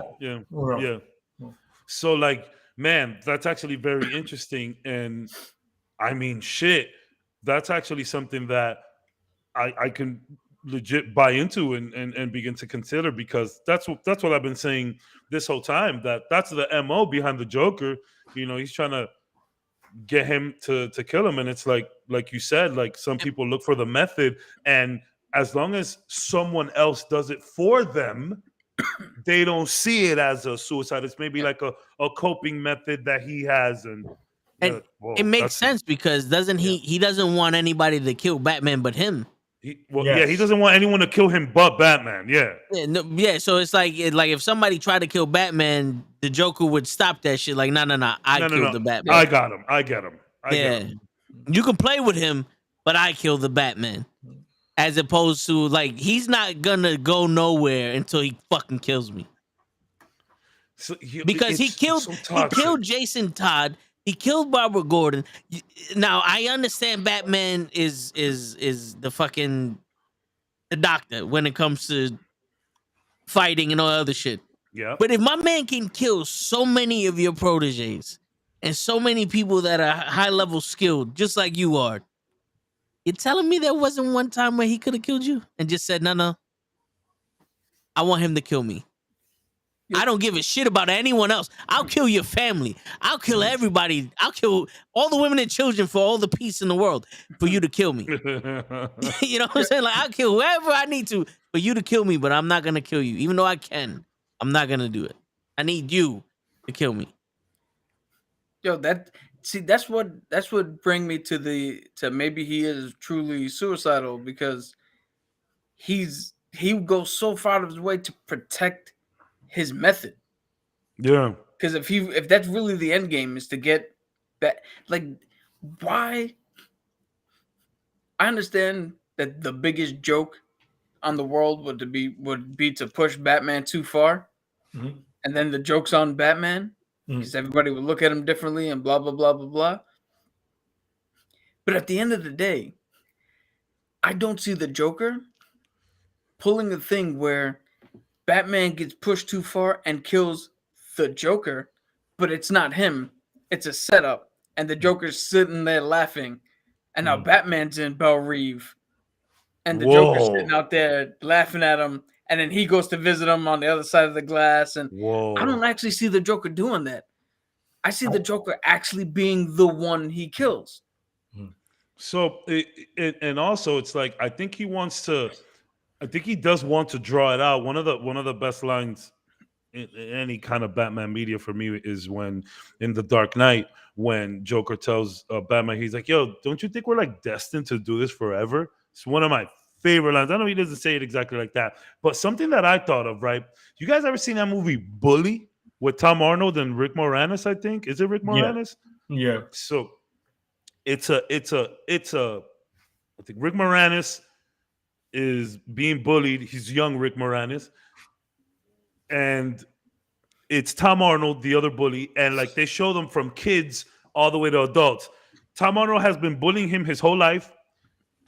Rick Moranis like snitches on him or something, sends Tom Arnold to jail, and they come back, they're adults or whatever. Rick Moranis, I think it's Rick Moranis. Can you please fact check that for me? It's called Bully. I'm gonna look at it right now. It is Rick Moranis. It is, right? Okay. Yep. So Tom Arnold comes back. Rick Moranis is working in a school. Tom Arnold starts working in this school and begins to bully Rick Moranis all over again. So at the end of the movie, the big climax, Yep. yeah, Tom Arnold's character tells Rick Moranis, he's like, yo, you know, this isn't really bullying. Like, I thought we were always friends. What's wrong with you? And Rick Moranis goes to him. He's like, a friend isn't supposed to hurt you. A friend's supposed to make you feel good. A friend's supposed to make you laugh. A friend's supposed to make you feel great about himself. And then Tom Arnold tells him, well, you're the best friend I've ever had. So it's like bullying this kid kind of made him feel better, about himself. So so that's what I was kind of thinking about the whole suicidal thing and the fact that Joker, pushes us out so long that it's like, yeah, Batman makes him feel good. Maybe the fact that he won't kill him, maybe it's a situation where he kind of likes the fact that Batman isn't gonna do it. Like, yo, someone actually believes in me. Now, we all know that Joker's fucked and he might not ever think like this. We know that, but I think it's a funny thing to look at where it's like, yo, that Tom Cruise line. I think it's Tom Cruise. You complete me. Yeah, They do. They complete each other. So it's like, I think that's a fun thing to explore as well. So, going off of what you just said, you sparked an idea in my head. Maybe he's not trying to get the Batman to kill him. Maybe he's trying to get the Batman to not believe in him. Because why would you arrest him so many times and throw him in Arkham? You think he could be stop believing in me? Yeah. Like, stop. It's like, you're the only one in this planet that thinks I could be rehabilitated. Yeah. And I'm going to prove you I can't be.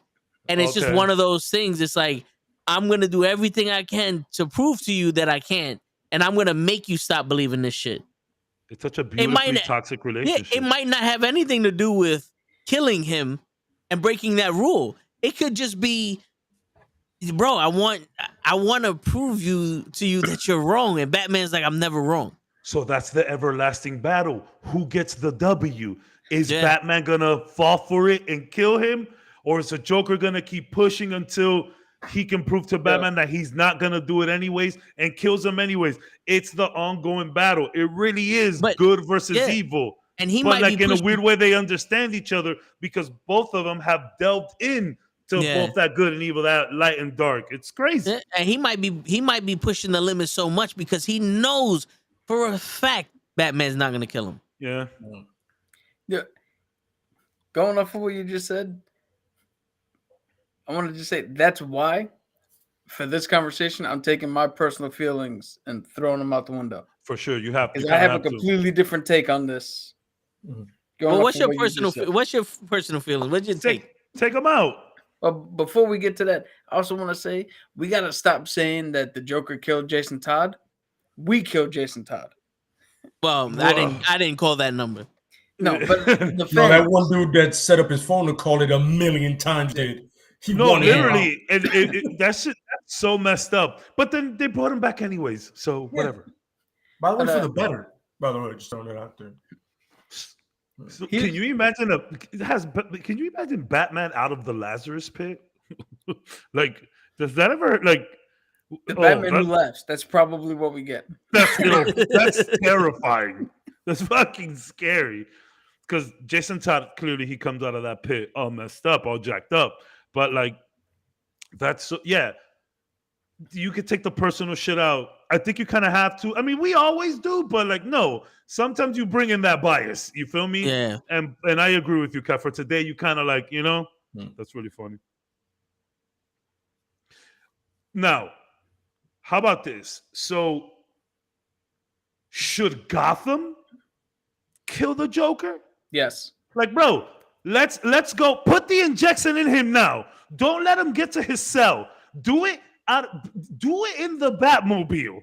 Like, just he's done. Batman, we did it for you. Now, should that happen? Should just all right, maybe not in the Batmobile. Like just run him. That's it. He's done. Lethal injection. He's out. Yeah. Here's the thing. I could see something happening and the Joker moving, and now you accidentally stab Batman with the shit. Oh my god. But yes, dude. Here's the thing. My mom had an interesting idea when she was alive. Yeah. All right.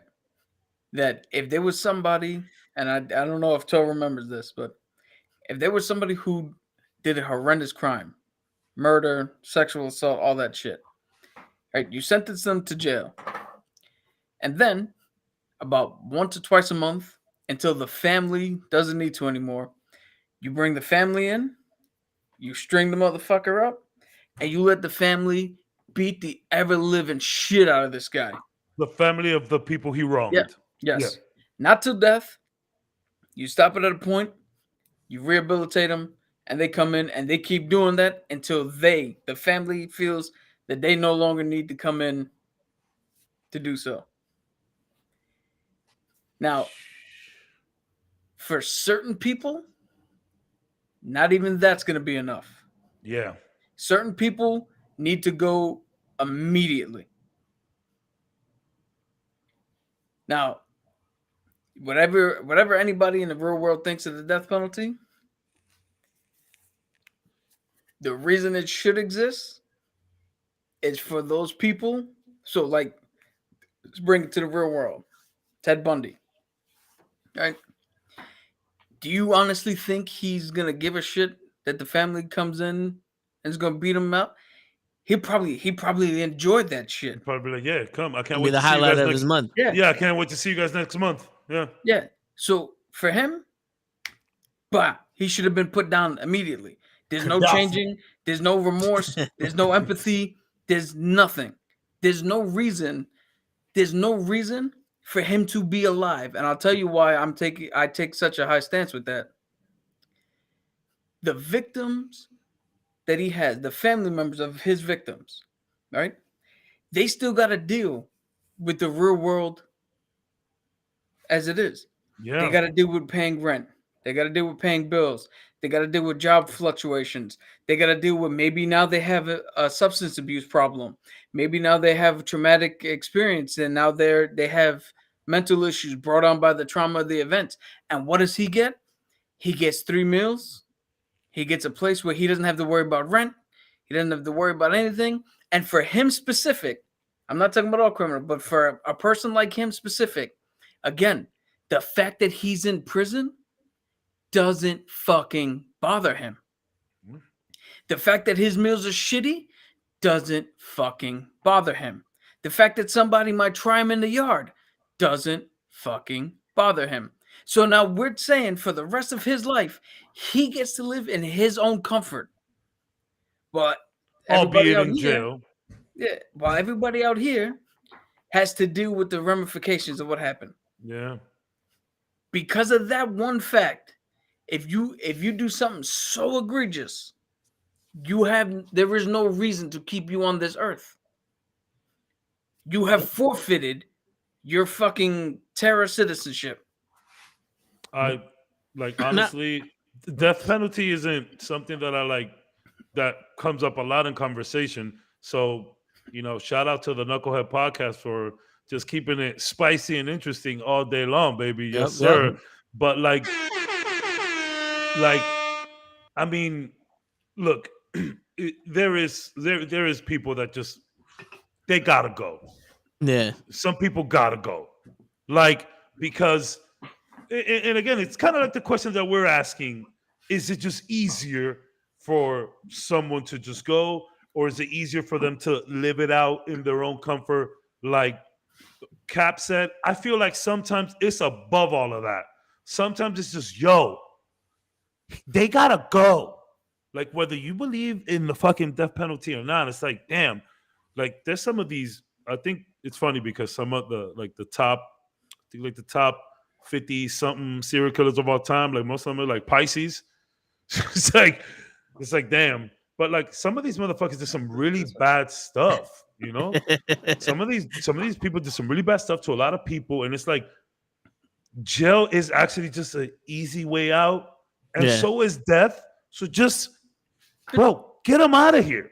Get them out of there. At this point, death isn't a punishment for them.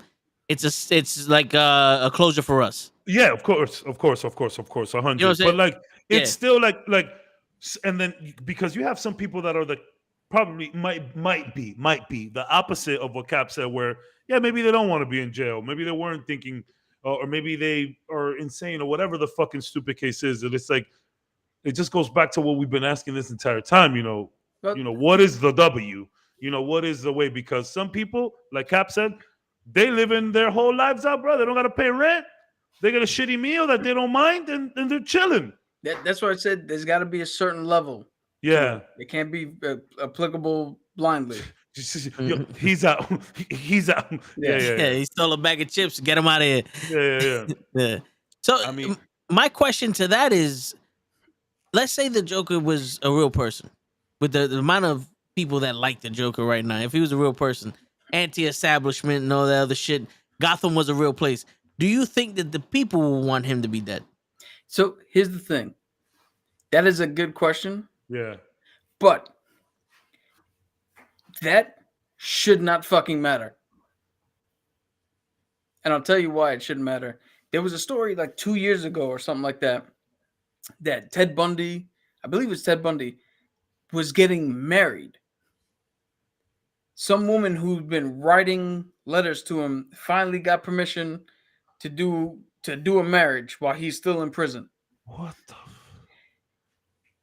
Think about that. Again, people are idiots. The family members of his victims are dealing with whatever they're dealing with. And maybe they found closure by now, or maybe not. But this dude has been allowed to grow a fan base. There's people that follow him. This bitch thinks she loves him. He's going to get married. He still did all the shit he did. Yeah. Here's the thing.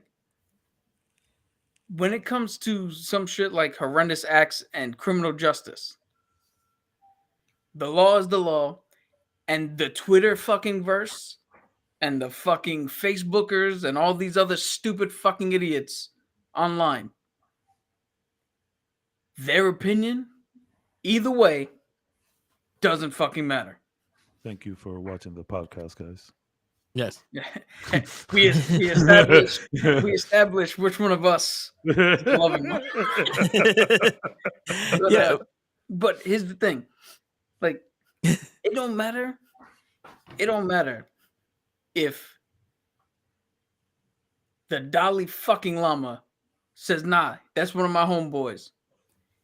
If he committed a crime, we can get him on that crime, and we see that the punishment is fit for death. It doesn't fucking matter, and it shouldn't fucking matter what anybody else says. We've reached all 3 statutes. That's it. There should be like some You know levels, why like I you say said, that? but yeah, I kind of agree, man. You know why I say that? Because let's say it was somebody in our family. You don't think you and all your friends would have preferred your fucking family member alive?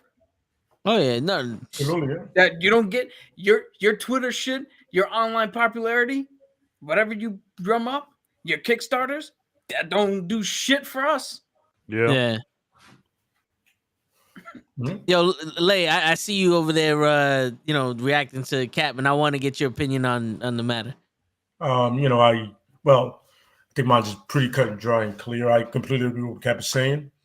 I feel some people, the way they die should be essentially how you get punished. The death can't be simple, not lethal injection, not a chair or something like that. Slow and steady, baby. Some people, Slow yeah. and steady, baby. You know what I'm saying? Bleed out or whatever. You know what I mean? Just as slow and as painful as physically possible, to the point where somebody like the Joker, instead of laughing, will finally crack. You know what I mean? Where Ted Bundy would go, shit, I fucked up. Find a way. Medieval dudes was dope with it. Everybody, the Chinese are dope with it. Somebody has a way to break somebody. Your psyche will break at one point or another. So slow and steady. You know what I mean? And when they break, off them. I just want to see that will and that psychoticness break. I want to see whatever it is that you think was cool or you were doing was right or you were enjoying. I just want to see that little switch in your head go, fuck, it wasn't. Then off them. That moment of clarity, I want that person, man, woman, child, whatever pronoun makes you feel better today, gone. I'm looking at data on the death penalty. Some of this data is wicked. I'll read a quick excerpt and then I will let you take the floor, Cap.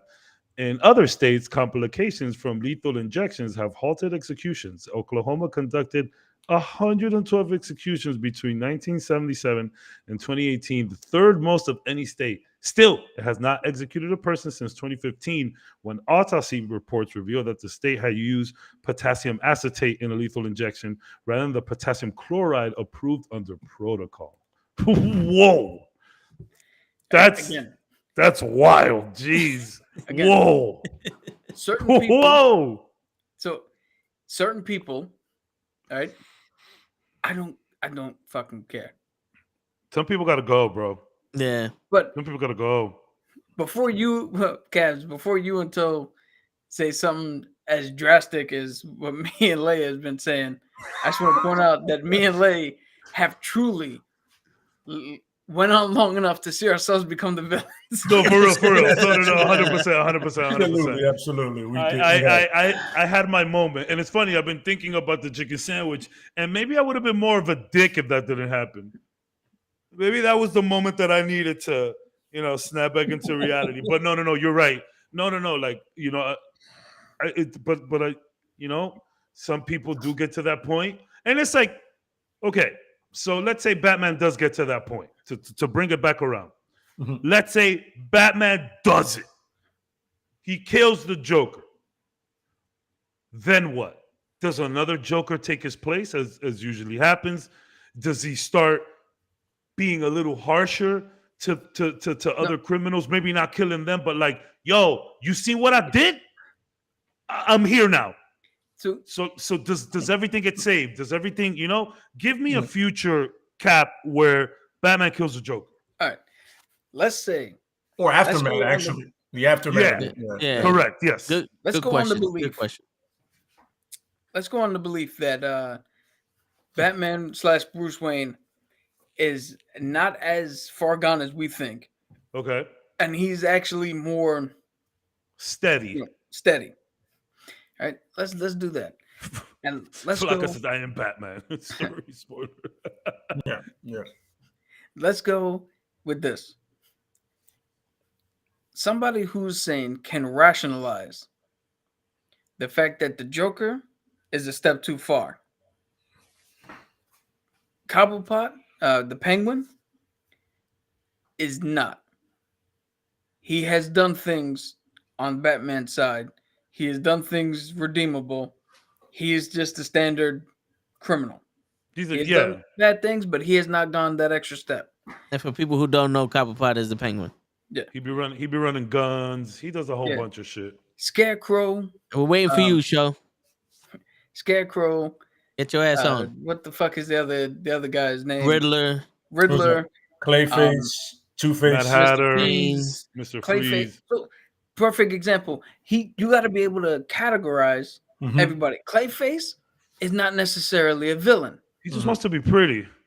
Yeah, but he's stuck in that mode, and he doesn't know how to handle that. That So there's a vanity. different approach you take with Clayface. Mr. Freeze. Mr. Freeze is obsessed with trying to save his wife.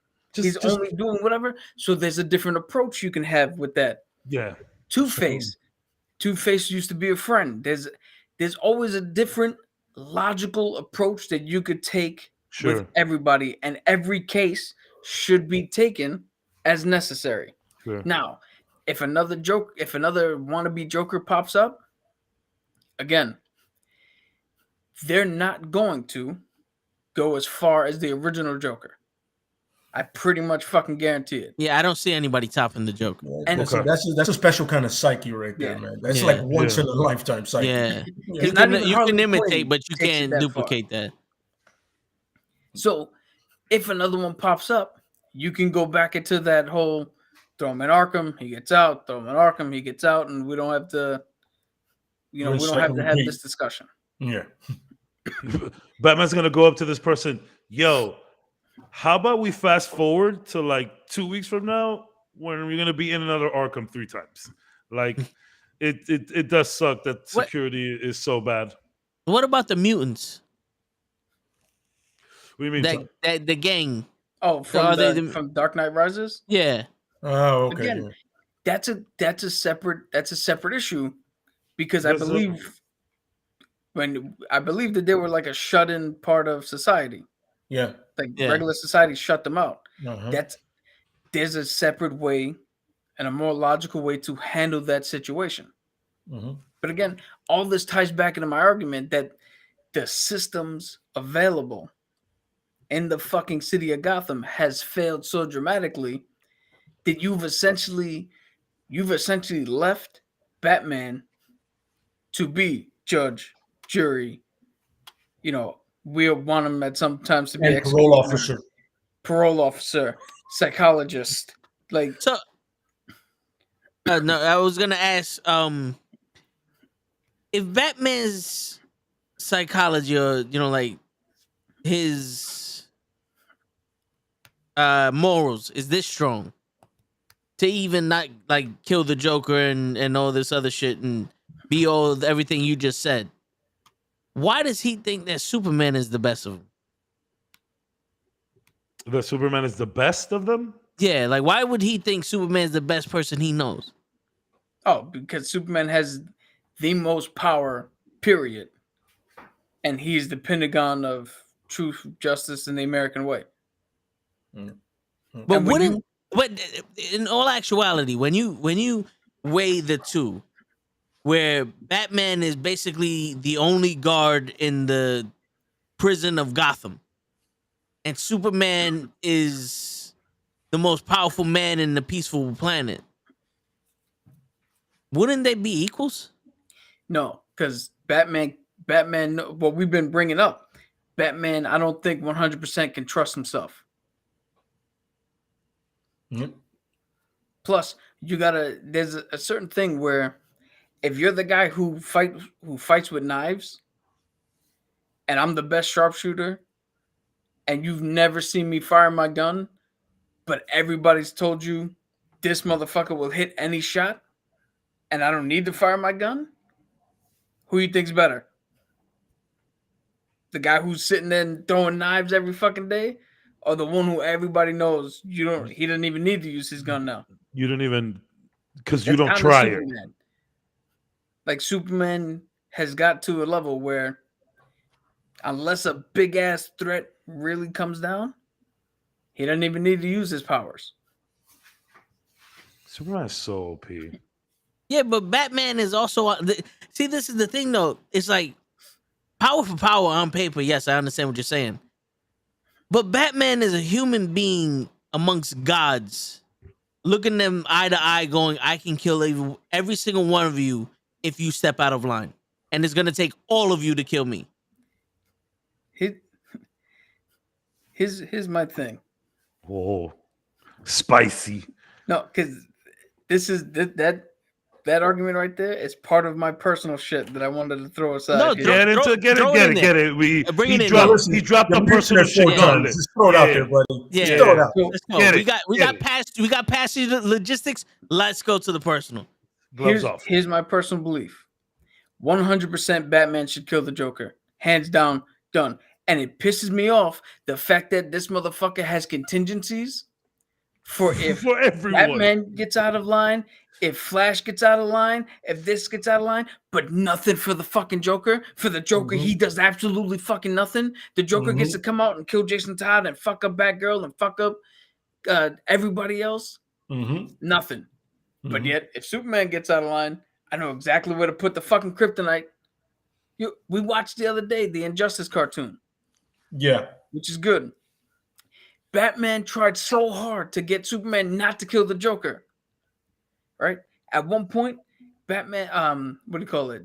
Batman's trying to set up some shit to stop Superman. And Cyborg shows up.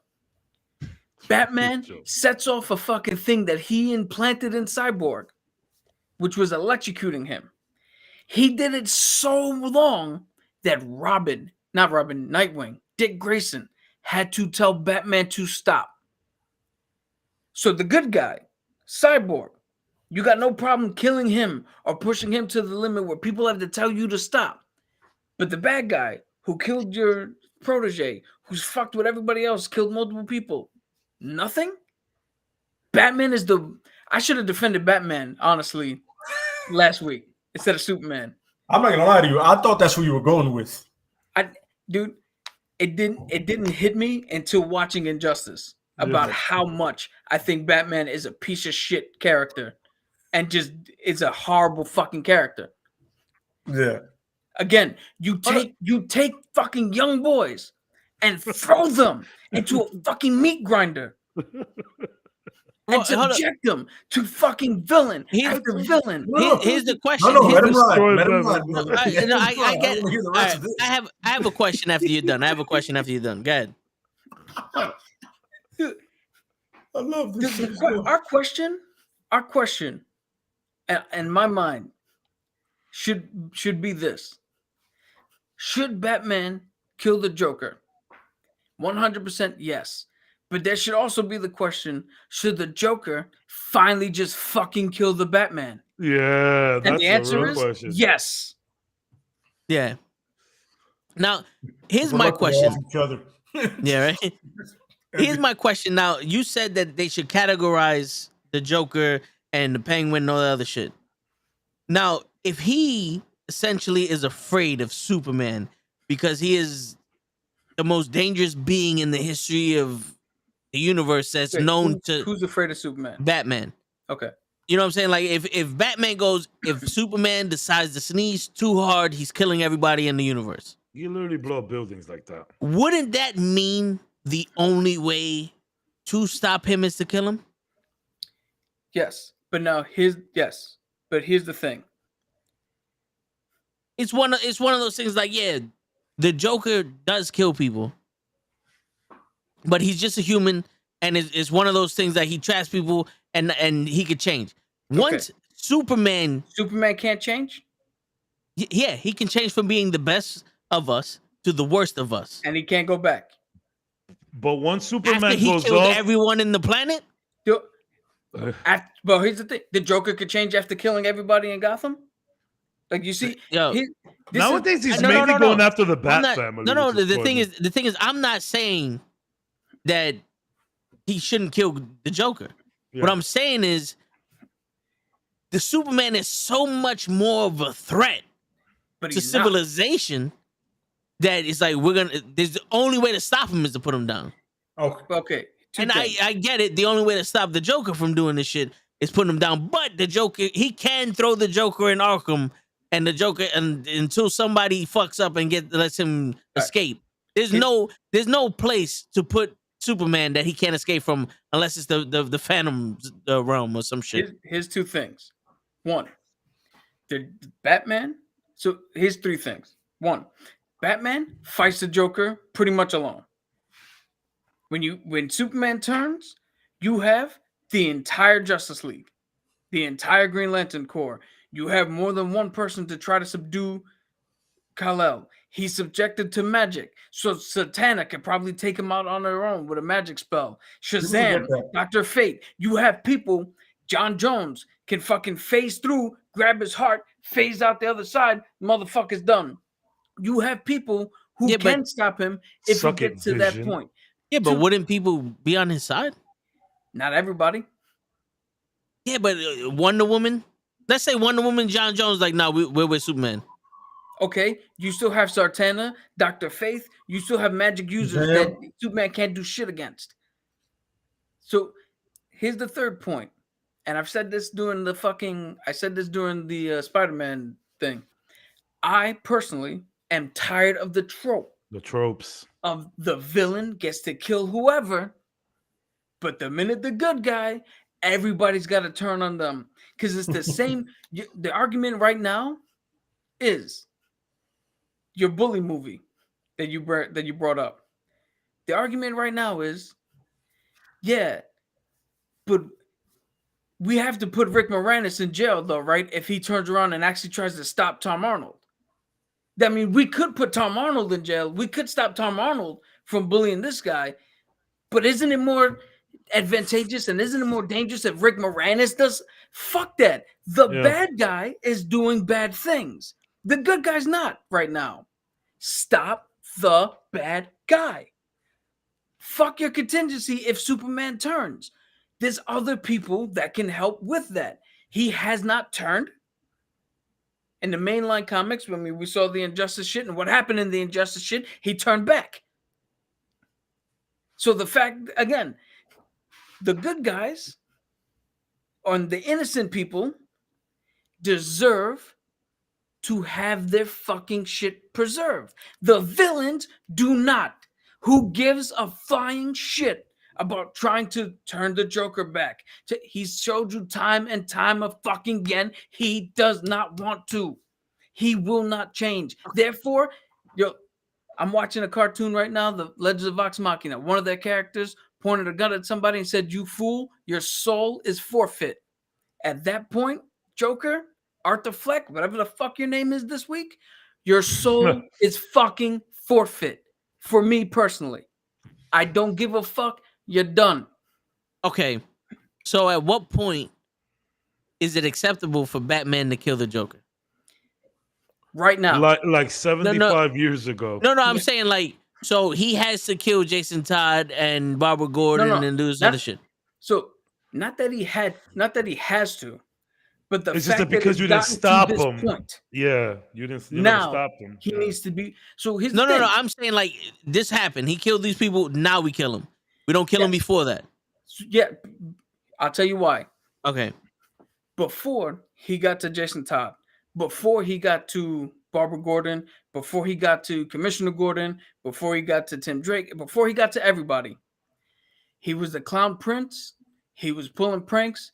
He was doing shit same on the level as Penguin, Two-Face, Riddler, all that shit. And like I've said before, he took it a step further. He took that extra step. Once you take that extra step, you're done. You're done. in terms of comics, and sometimes out here in the real world, there is an acceptable level to where it balances out. They do some shit, they get punished, maybe they change.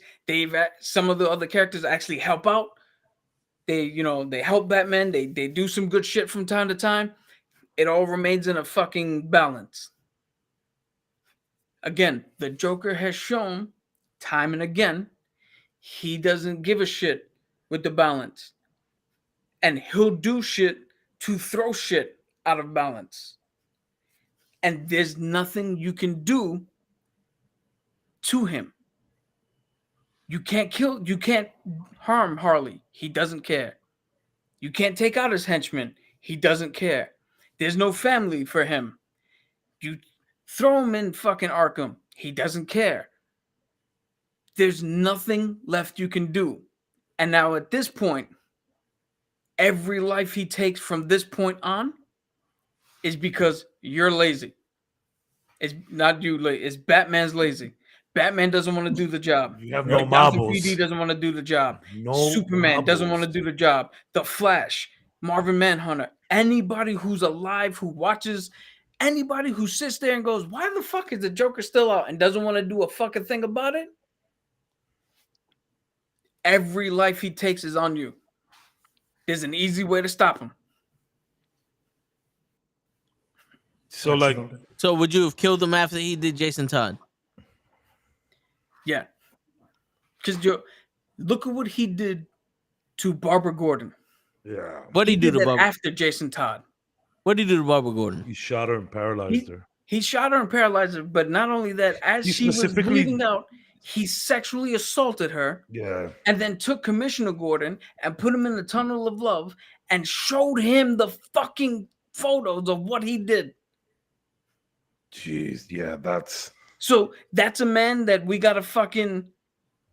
Superman is okay to kill, but nah, the Joker we got to fucking let rock?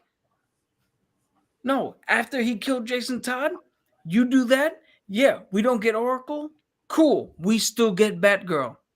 She doesn't have that to live with. And yeah, she's still fighting other villains. But what I just said, other villains have not taken that other step. Other villains are the regular shit that she deals with is the regular shit she was dealing with before that event anyway. I think it's fun when Toe brought this up on the Instagram chat. I'm pretty sure I'm not mistaken. I wrote, I think it's a unanimous yes from everyone. Yeah, legit. But I think it is fun to see the other side of it, and that's why when Cap first started saying it, he was like, even before the podcast was even on, he's like, all right, so who's defending Batman? You know, because it's like the easy answer is, yeah, bro, he should have been killed them. I don't even think he should have waited for any of the Bat family. Joker been disgusting before that. Should have been taking him out. But I think it's fun to look into why he hasn't done it.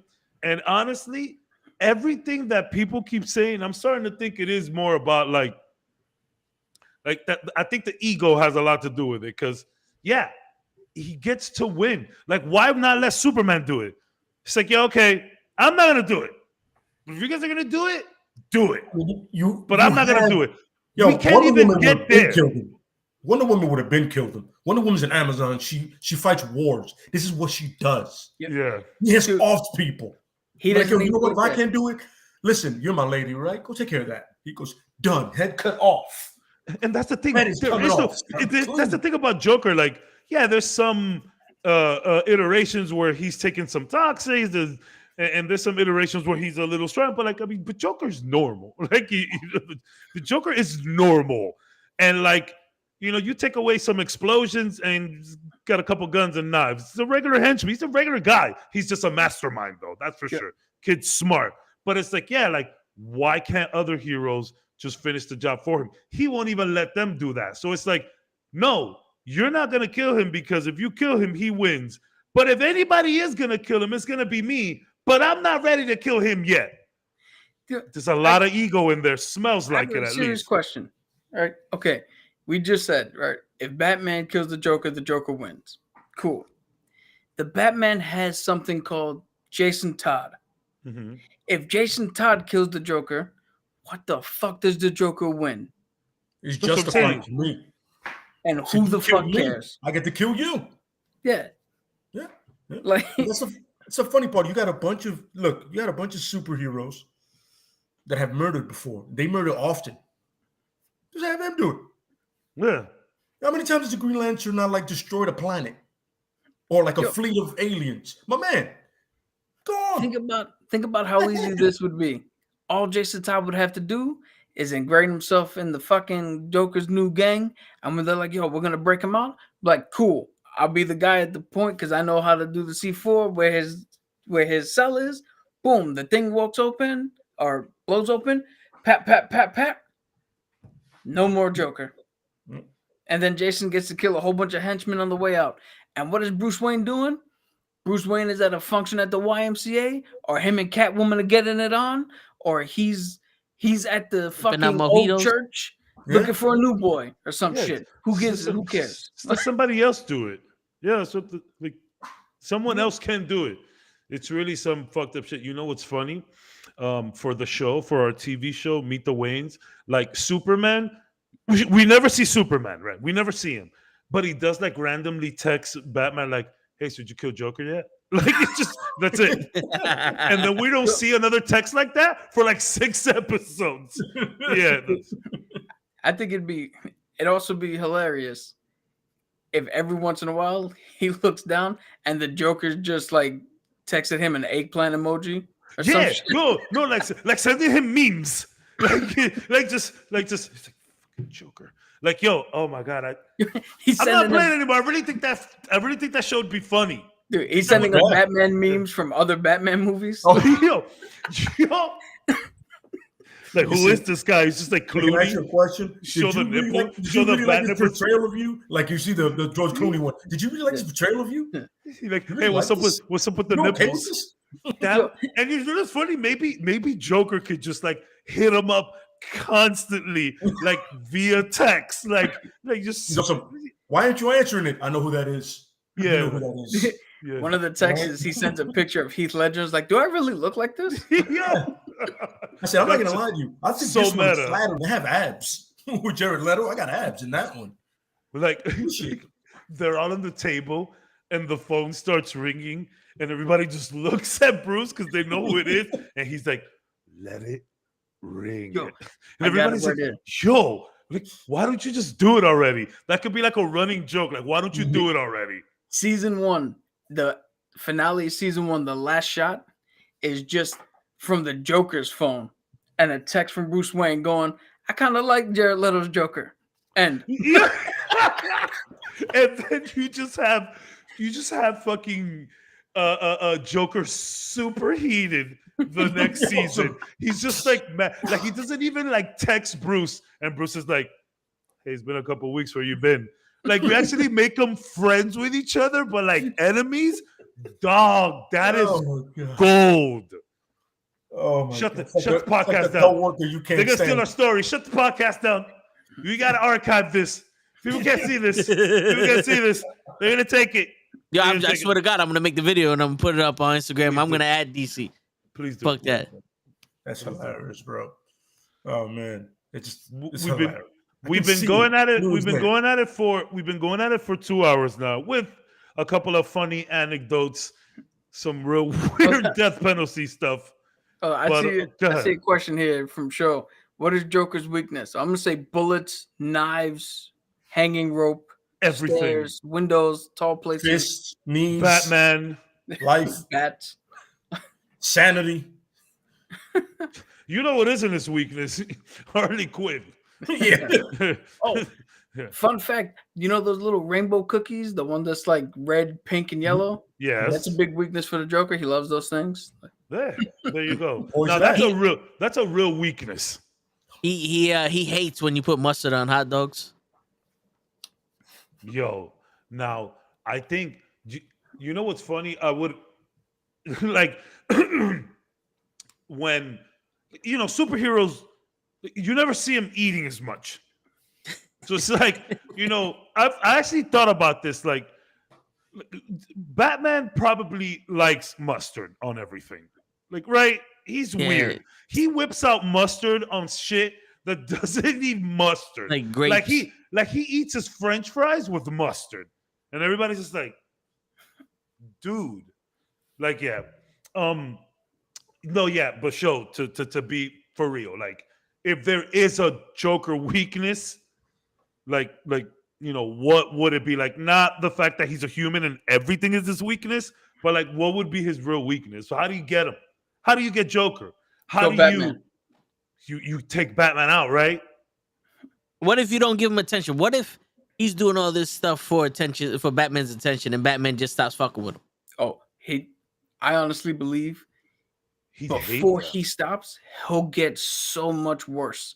That Yeah. the only reason he'll stop is because he himself would be like, I've done everything I can think of. I just need time to think of something new. Yeah, we've seen him in plenty iterations, even the movies, like put it on Batman. Yo, I'm going to kill somebody every time you don't tell someone, or for every hour that you're not telling someone that you're Batman. So like, if Batman's like, you know what, Joker? I don't care. Do whatever you want. He'll blow up Gotham.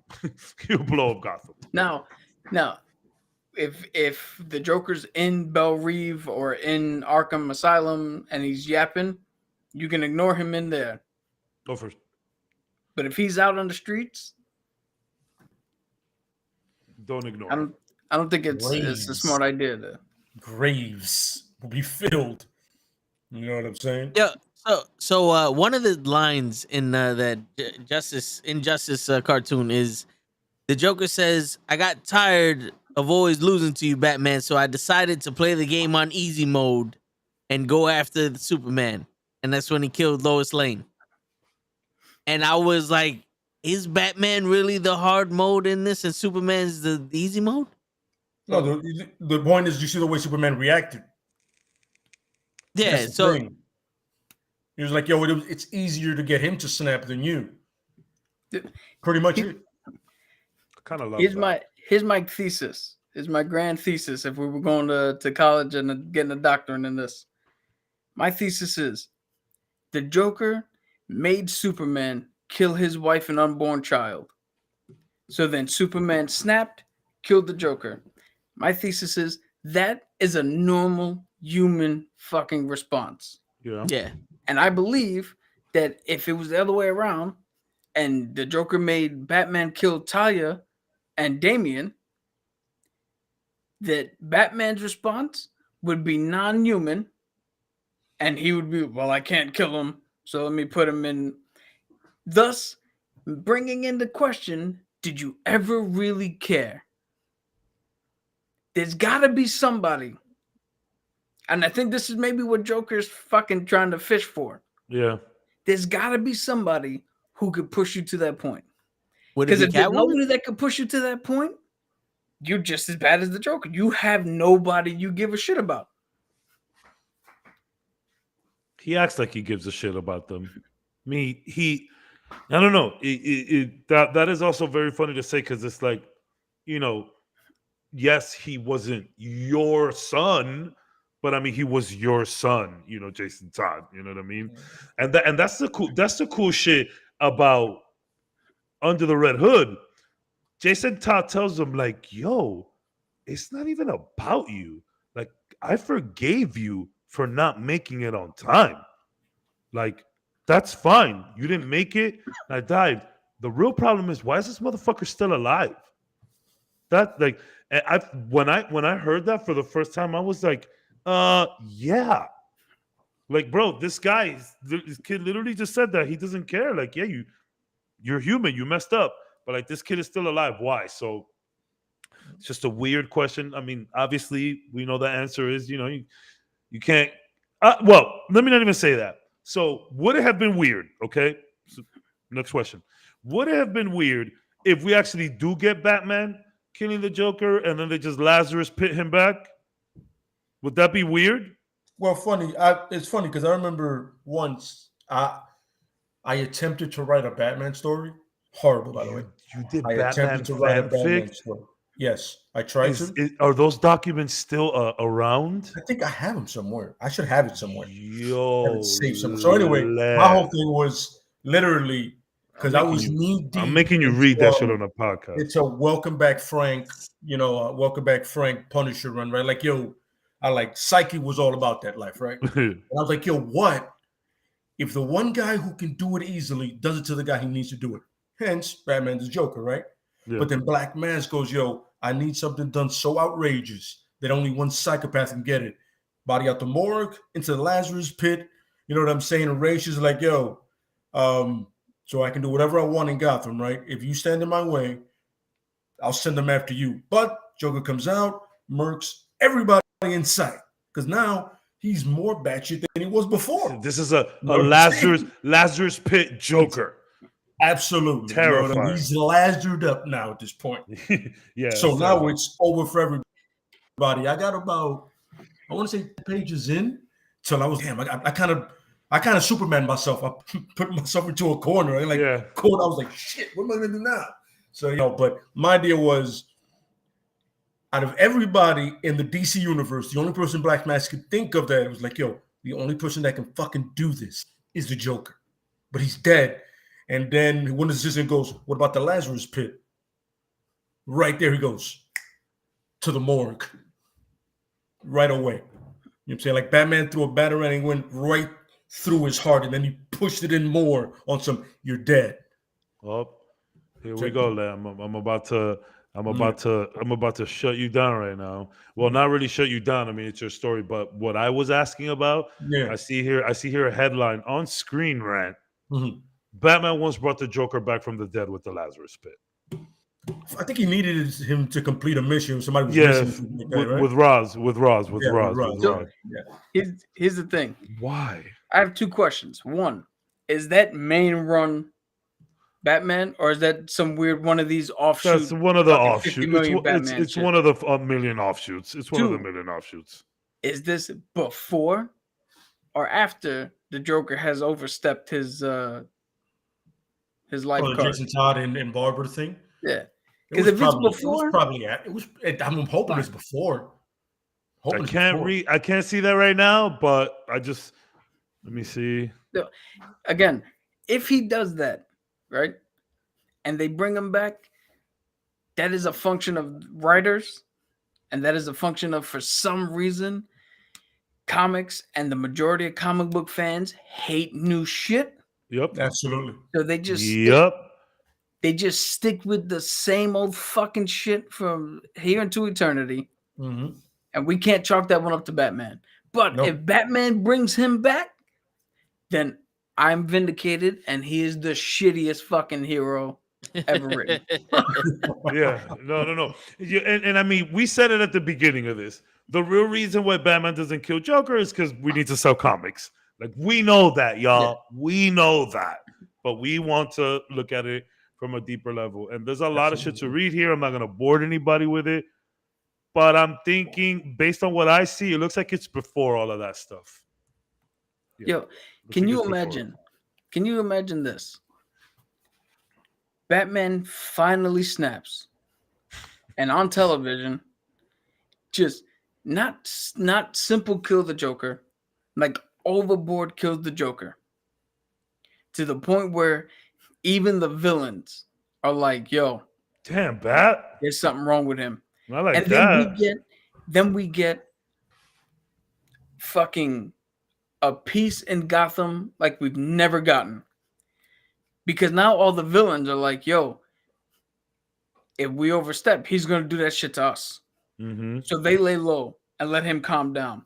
The citizens are like, yo, we're fucking good. Batman's going to murk anybody who messes with us now. The cops are free to do their jobs. And we get a run in Gotham where Batman gets to chill and deal with all that emotionally. The villains fucking relax for a little bit. Gotham runs as it should until some new guy who doesn't know comes up and stirs some shit up. And then the Bat family's got to jump back into action. And we sell more comimics. But we sell more comics, That's where season 3 of our TV show comes in. Oh boy. But You know, just think of a run of comics where Gotham runs correctly. Yeah. maybe they clean up the Narrows. Put let some me money where it belongs in Gotham. so let me ask you a question. Now you asked the question before, does Batman really care, right? He obviously cares enough about the Joker to not kill him and to rehabilitate him. Now, what if he did kill the Joker and his biggest fear is that would be the death that catches him? That would What do you be the emotional pain that breaks him. Then I'll let you guys answer. Truly the Joker has infected the Batman to the point where they both feel like they need each other. Yeah. I'll let you guys answer, but my quick answer is that only makes Batman a shittier fucking person. Because no, think of it this way, Toe. Right? The people we've lost. You and the old man in the other room here. Nothing. The guy who fucking tormented me for 3 years goes, and I break. You gonna be proud of me? You gonna still be Nah. like, oh, me and you are cool? Tell the truth. I'm gonna wonder what the fuck is wrong with you.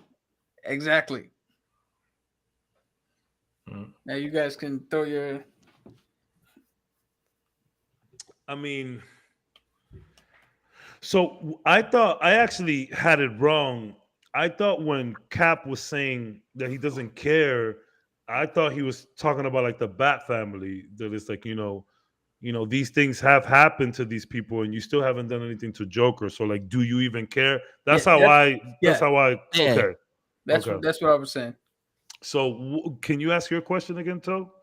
I was like, so what if like he loses Jason Todd and all that, and that doesn't do nothing, but he's afraid that if he were to kill the Joker, that would kill him. So that's what makes him snap. Okay. Yeah. And none of these other people's deaths were the one that made them snap. Yeah. Is that he's a pretty shitty person then. Yeah. Because it's like at that point, it's always been the Joker and no one else. Okay. You have tunnel vision for this guy, but you don't do it. And look, maybe it's that weird Stockholm syndrome thing that Joker has over Harley as well. Maybe that's just something that he radiates, where it's like, Batman, you should have been killed this guy. Why don't you do it? Hey, Harley, you should have been left this guy. He mistreats you. Why haven't you done it? At the end of the day, you got to be a pretty cool guy to get all those henchmen and people behind you. So, Lay, I want you to answer that, and I'm gonna ask another question that just popped in my head. But go ahead, Lay. Yeah, man, it would honestly just solidify the fact that Batman is as obsessed or more obsessed with the Joker and the other way around. Because a lot of times people only make that a one-way streak. Like, oh, the Joker obsessed with, but it's really both. You know what I mean? It's like as much as I have all these other villains, and I've done that shit, I come right back to Reliable. Yeah. The one I know, my original. I love you, guy. I'm back. Because you come back. And it's just like, it's two people that really shouldn't be together. But for some reason, they find each other. You know what I mean? And I would put him up there with Tony Stark. Yeah, that'd be kind of a dickish move, man. But the comic book Tony Stark, people always get it wrong. Not MCU. The comic book Tony Stark is a piece of shit. MCU, Tony Stark. And sweetheart. Reed Richards, like pieces of shit that level. Because Reed Richards is a piece of shit. And people don't want to admit to that. You know what I'm saying? But I got to agree with Cap 100%. Piece of shit, and you're just like, so it was never about, not even Catwoman. Get a room. You fucking disgust me.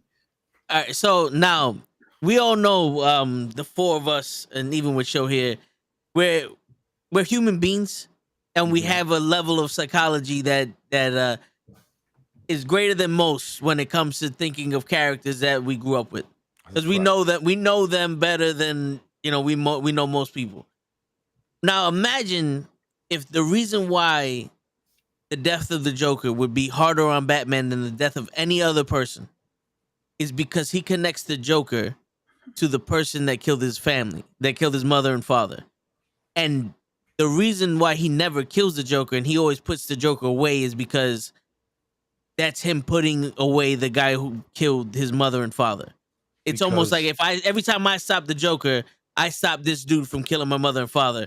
And if the Joker's not here now, in some way or another, that key that I locked my mother and father's pain in becomes available, and that becomes unlocked because now I can't symbolically save my mother and father. That's a take. And again, it just goes to his psychology. So Batman, and again, I'm sorry to everyone who's getting the wrong impression about me personally. I love Batman. So I'm just gonna say that, after 2 hours of the shit we've been talking, if you do indeed love Batman, maybe you should say that to yourself. But so the thing, it's like it all boils down to the fact that he is fucked.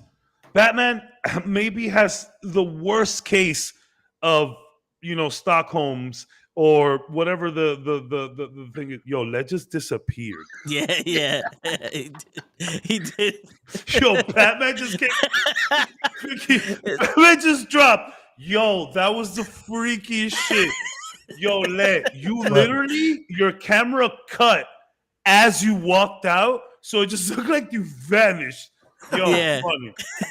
I forgot the question. What was Yeah. Yo. It looked like, all right, the Joker's like, we'll get one of these at a time. They're getting too close. They're getting too close. Wow. They're figuring it out. Yeah. That's more of a Batman thing. Goes, you got me. You're exposing me.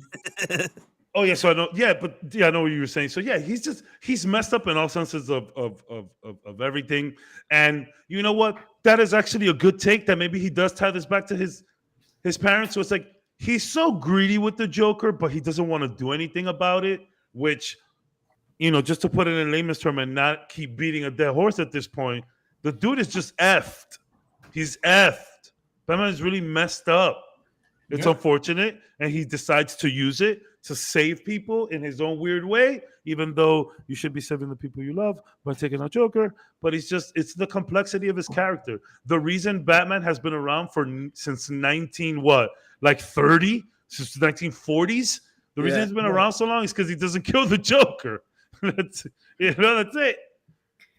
Can't kill him. It's part of his character. He needs the Joker as much as the Joker needs him. Like Les said, it's a two-way street.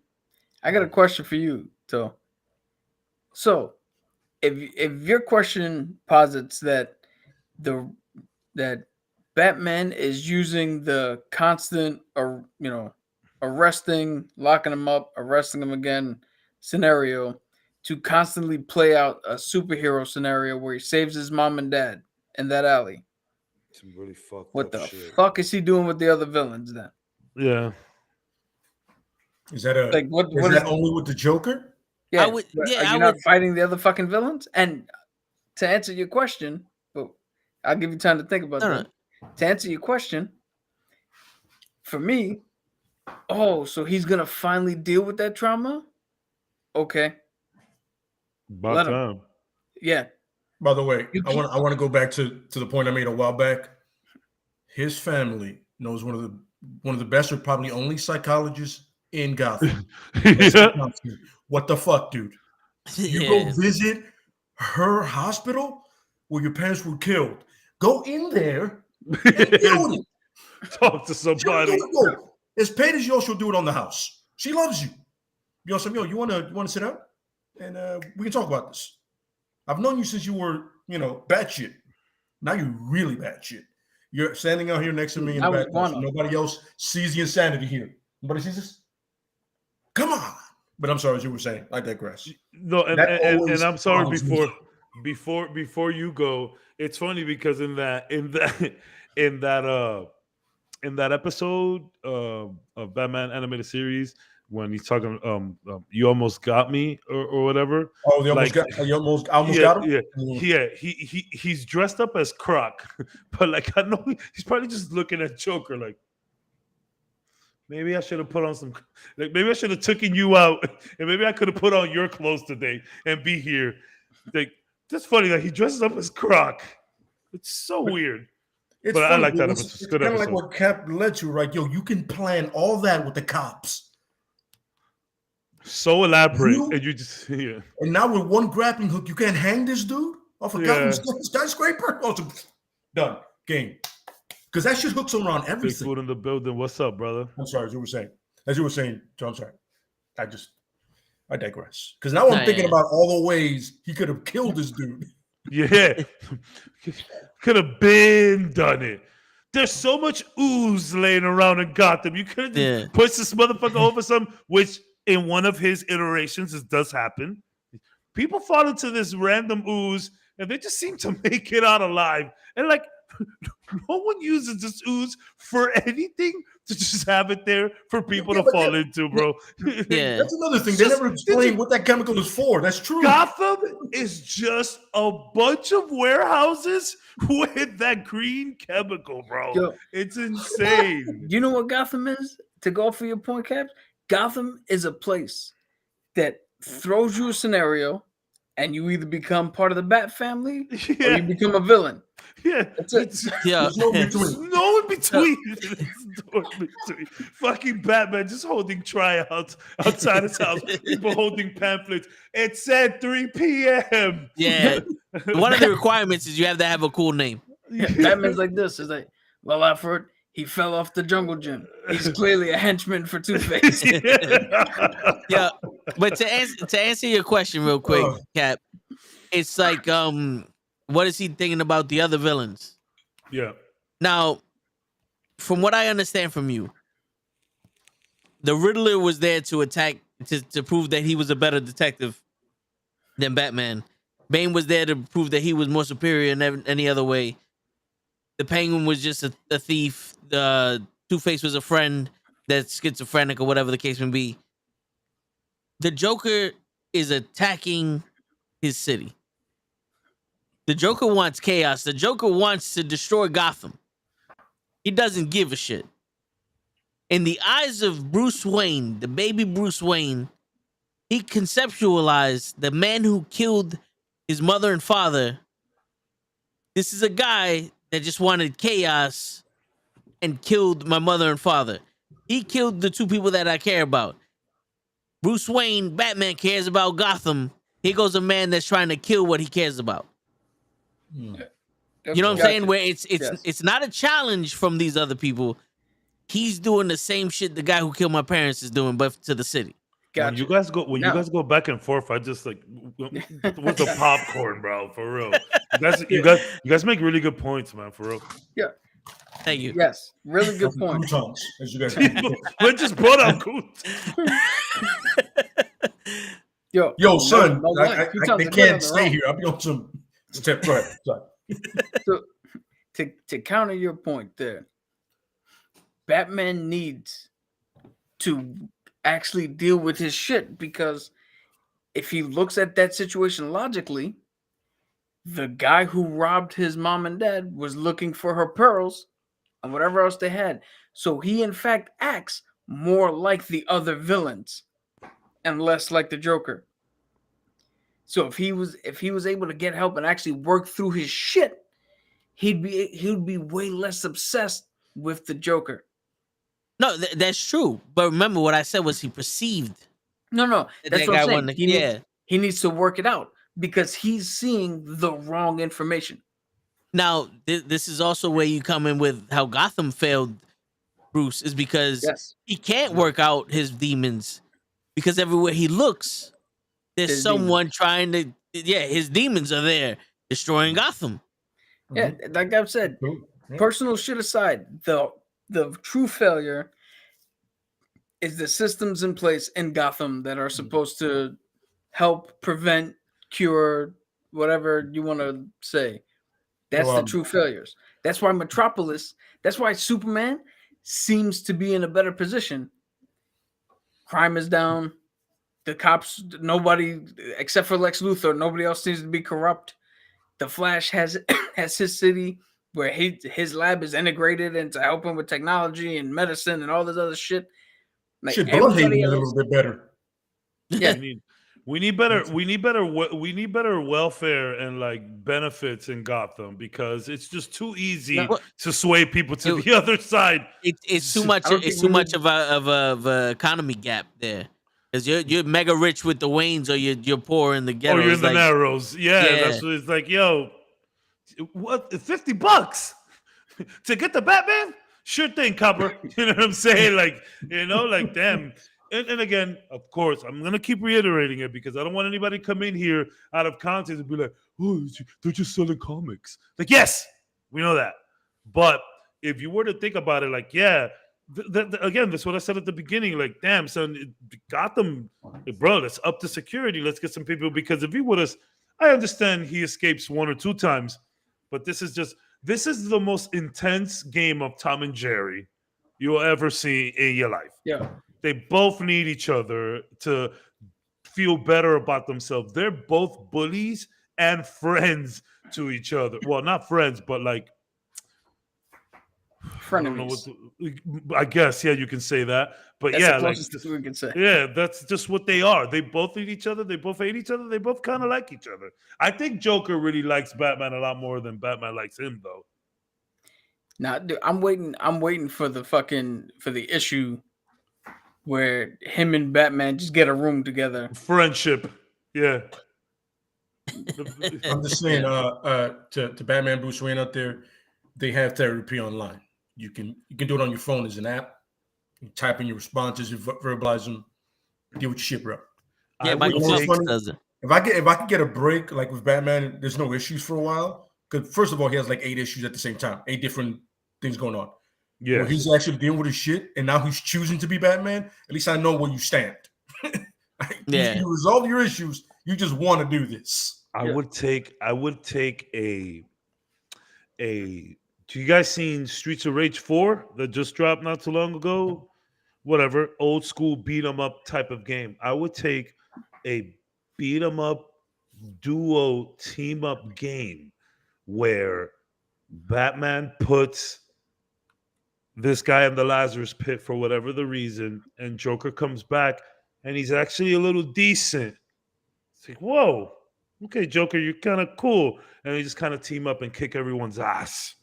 Just a video game where they do that. That'd be fun. Like if we could finally get a team up between these two, they want to do it. They want the team up. Like Cap said, they want to get a room. They want the team up. I think that would be fun. yeah. I used to play a lot of those the Batman animated series games on like the Sega Genesis were mind-blowing.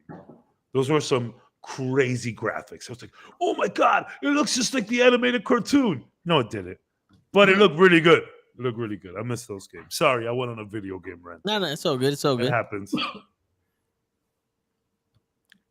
And now we're at the moment where it's like, we're starting to realize Yeah, we all know he should kill the Joker. We all do. But there is some defenses as to why he hasn't done it, Mainly, there's a few good arguments. There's been a whole bunch of good arguments. But like I do like to look at Jason Todd as like, man, if Batman were to lose his shit and just start shooting people like that, that'd be nuts. Red Hood, sorry. Yeah.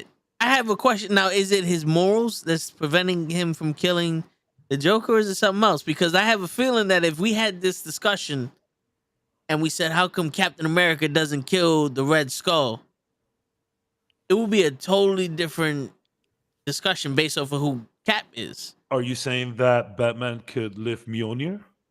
No. Is There's he no worthy? way. What I'm saying is that is he worthy? No. yeah, what I'm saying that is that if Captain America chose not to kill somebody for whatever reason, Sure. Vic would be like, his morals stand this and blah blah blah blah blah. Like he would have a list of things on why it's okay, and this is why he has to stand by it. There's an excuse for Cap not doing it. Yeah, Like, there's yeah. like a built-in Yeah. excuse, like, oh, it's Captain America. Yeah. Yeah, But like, but that's Batman, that's Cap. yeah, Okay, I understand. Here's the thing.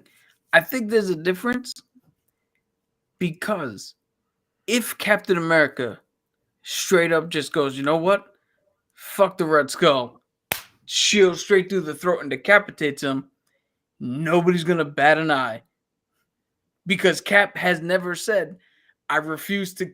Cap has never said, "I refuse to not kill anybody." Cap has always said, "I will die trying to save everybody." Yeah. So it's not. It wouldn't be so out of character if all of a sudden we're like, "Oh, okay." Because think about it. Hit 2 different scenes, right?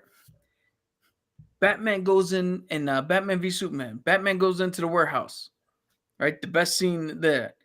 He starts hitting people, and we're all like, "Oh, this motherfucker kills people now." Yeah. Like, yo, he's going, "What the fuck? This isn't Batman." Now we juxtapose that with the helicarrier scene from Winter Soldier, where Hydra is taking over, and Cap is fucking donkey kicking motherfuckers. They're dead.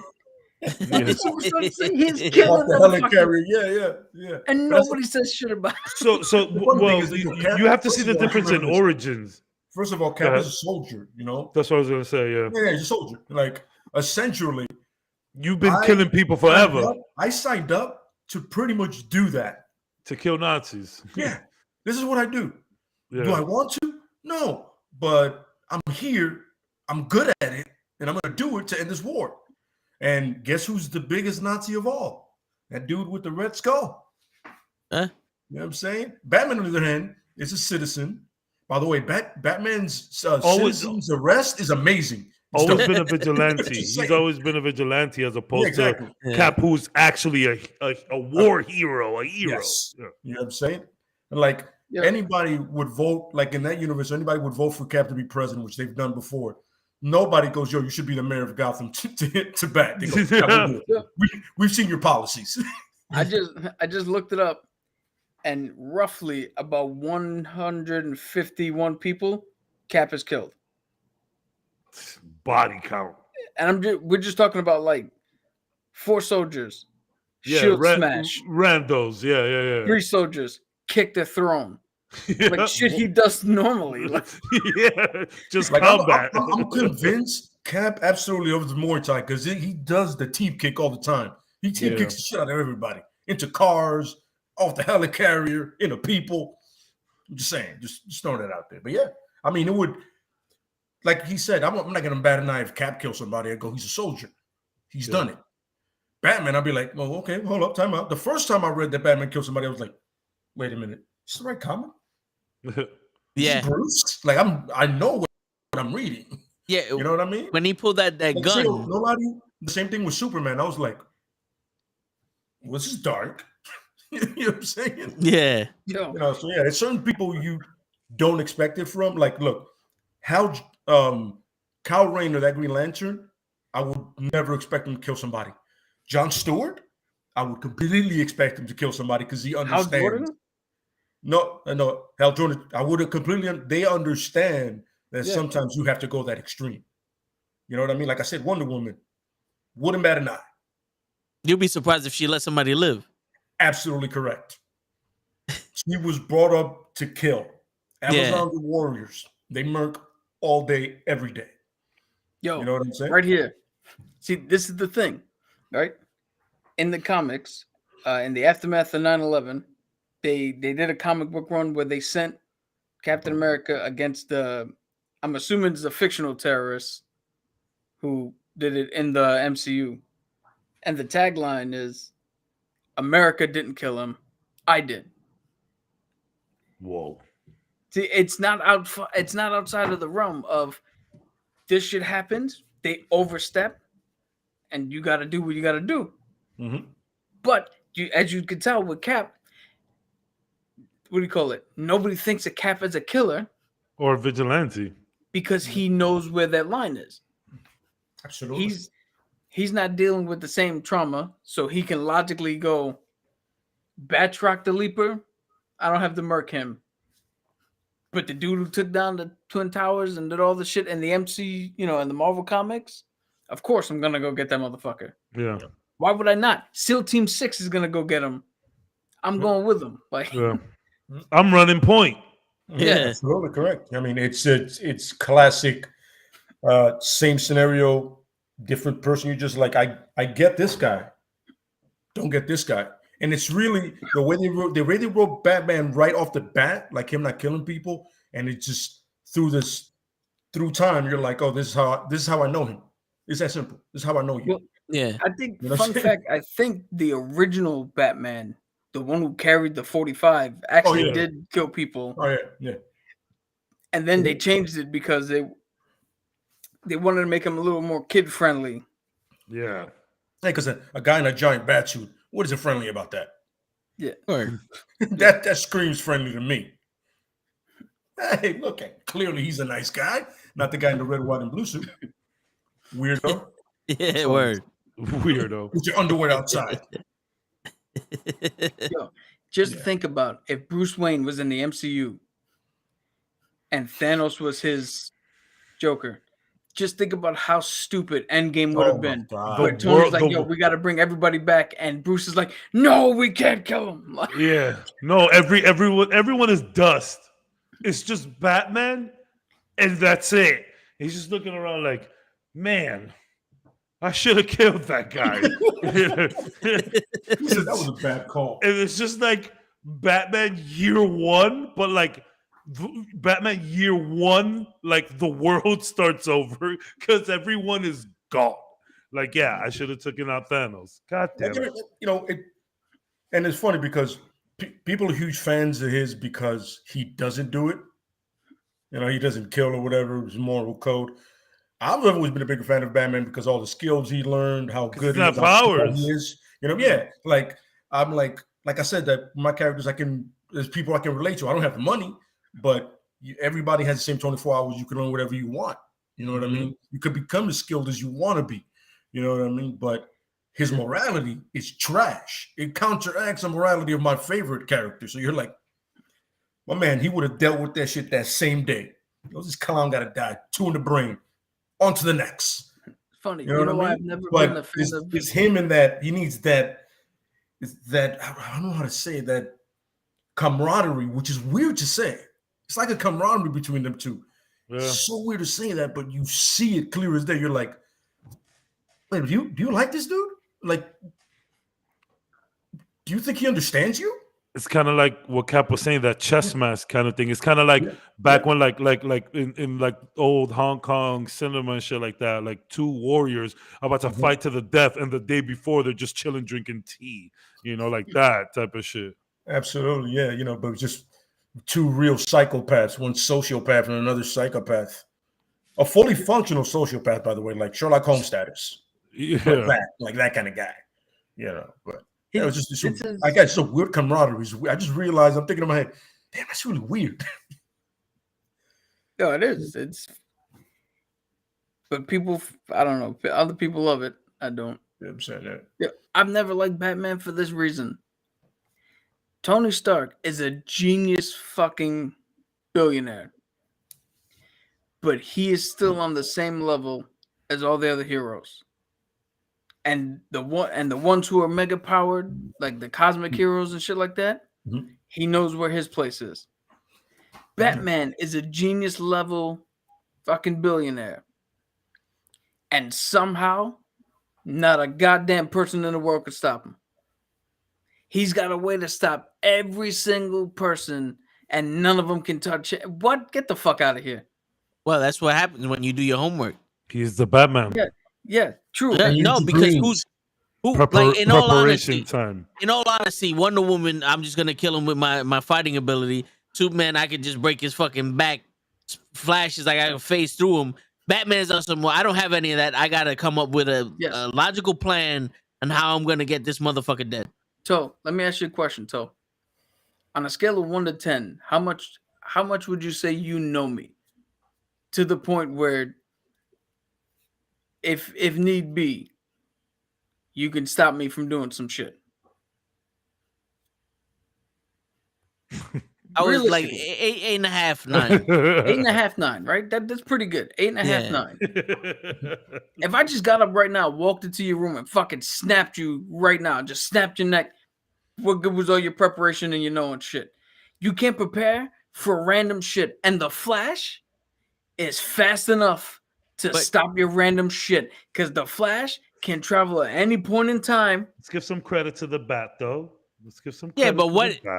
He's also, not only is he prepared, but like he Dude. also like he has some training. Nobody is prepared 100% of the time, because if he was, Barbara Gordon wouldn't have got the shit she got. Jason Todd wouldn't have got the shit he got.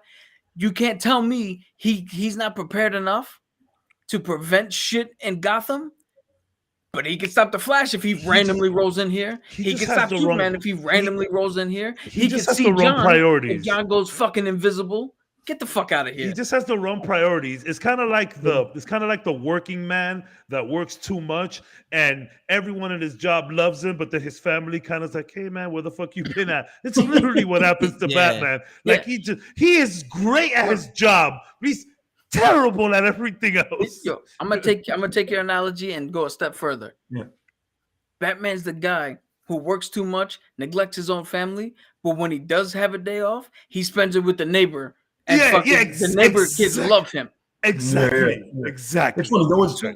There was a YouTube thing called Death Battle, right?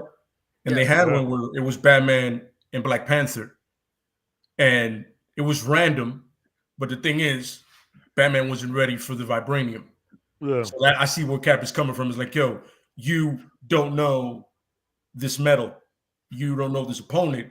You possibly be a skill, but there's always that factor in that one factor. You're like, yo, I can't penetrate his armor, and his can penetrate all of my shit. So you know what I mean? It's that little moment that you never know, and that can happen with the Flash in no time. He can run through Batman, like literally through him and explode, and you're like, didn't plan for that, did you? Because think about this, Toe.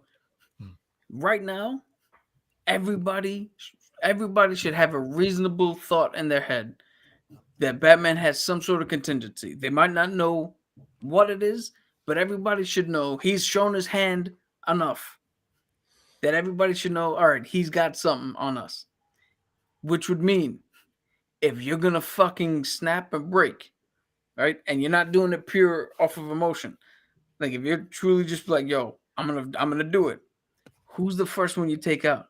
You take out fucking Batman. And again, Batman can't be prepared all the time when motherfuckers are faster than time and fucking reality itself. Because Batman now is prepared for the Flash. You know who's not prepared for the Flash? Batman in the fucking alley who's crying because his parents just died. And he can run back fast to that point. By the way, just for me, when Cap did this, play that back somewhere. I got to see that when I don't know what this is about. I found this hilarious when he goes shit. I was like, I don't know why I found that funny. I'm sorry. I was just like, wait, what? I've never seen like him really talk with his hands that often. So I'm like, rapper hands? Oh no, he talks with his hands. You gotta wait until he gets a table on him, because then he does the doof doof doof doof while he talks. Yeah, I just the only reason you don't fucking know how we fucking make shit happen in this fucking place. The only reason I don't do that is because of the mic. But I'm a desk smasher. I'm gonna tell you right now, a lot of the times you don't see my hands move because it's underneath the camera. Yeah. There you go. Like right now, I'm moving my hands. But he's like, you can't see it. But yeah. Batman has a plan A, plan B, plan C, plan D, E, F, G, and none of those involve his family. Just a crime fighting part. Yeah, which is why we need that show. Let's see Batman let's see with the family man. Let's see Batman the father. Let's see Batman the worker. Let's see Batman the family man. Yeah. You know, I want to see Batman on a really awkward date. How does he handle that, right?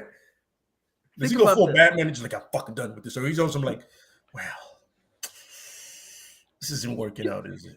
Dude, I want to see Batman turn to the other woman and go, we're going Dutch, right? We're splitting this? Yeah, yes. So I was gonna say that. Like, I think it would be funny if he like he just bought too much buildings, and it's like the banks like finally step in and they're like, yo, you're not exactly broke.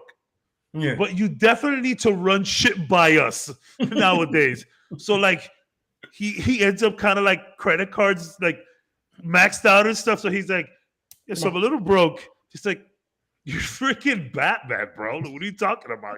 That would be so funny. I was dead ass about to go there before you said it. He walks up to Vicky Vale and is like, "Hey, so Arby's tonight?"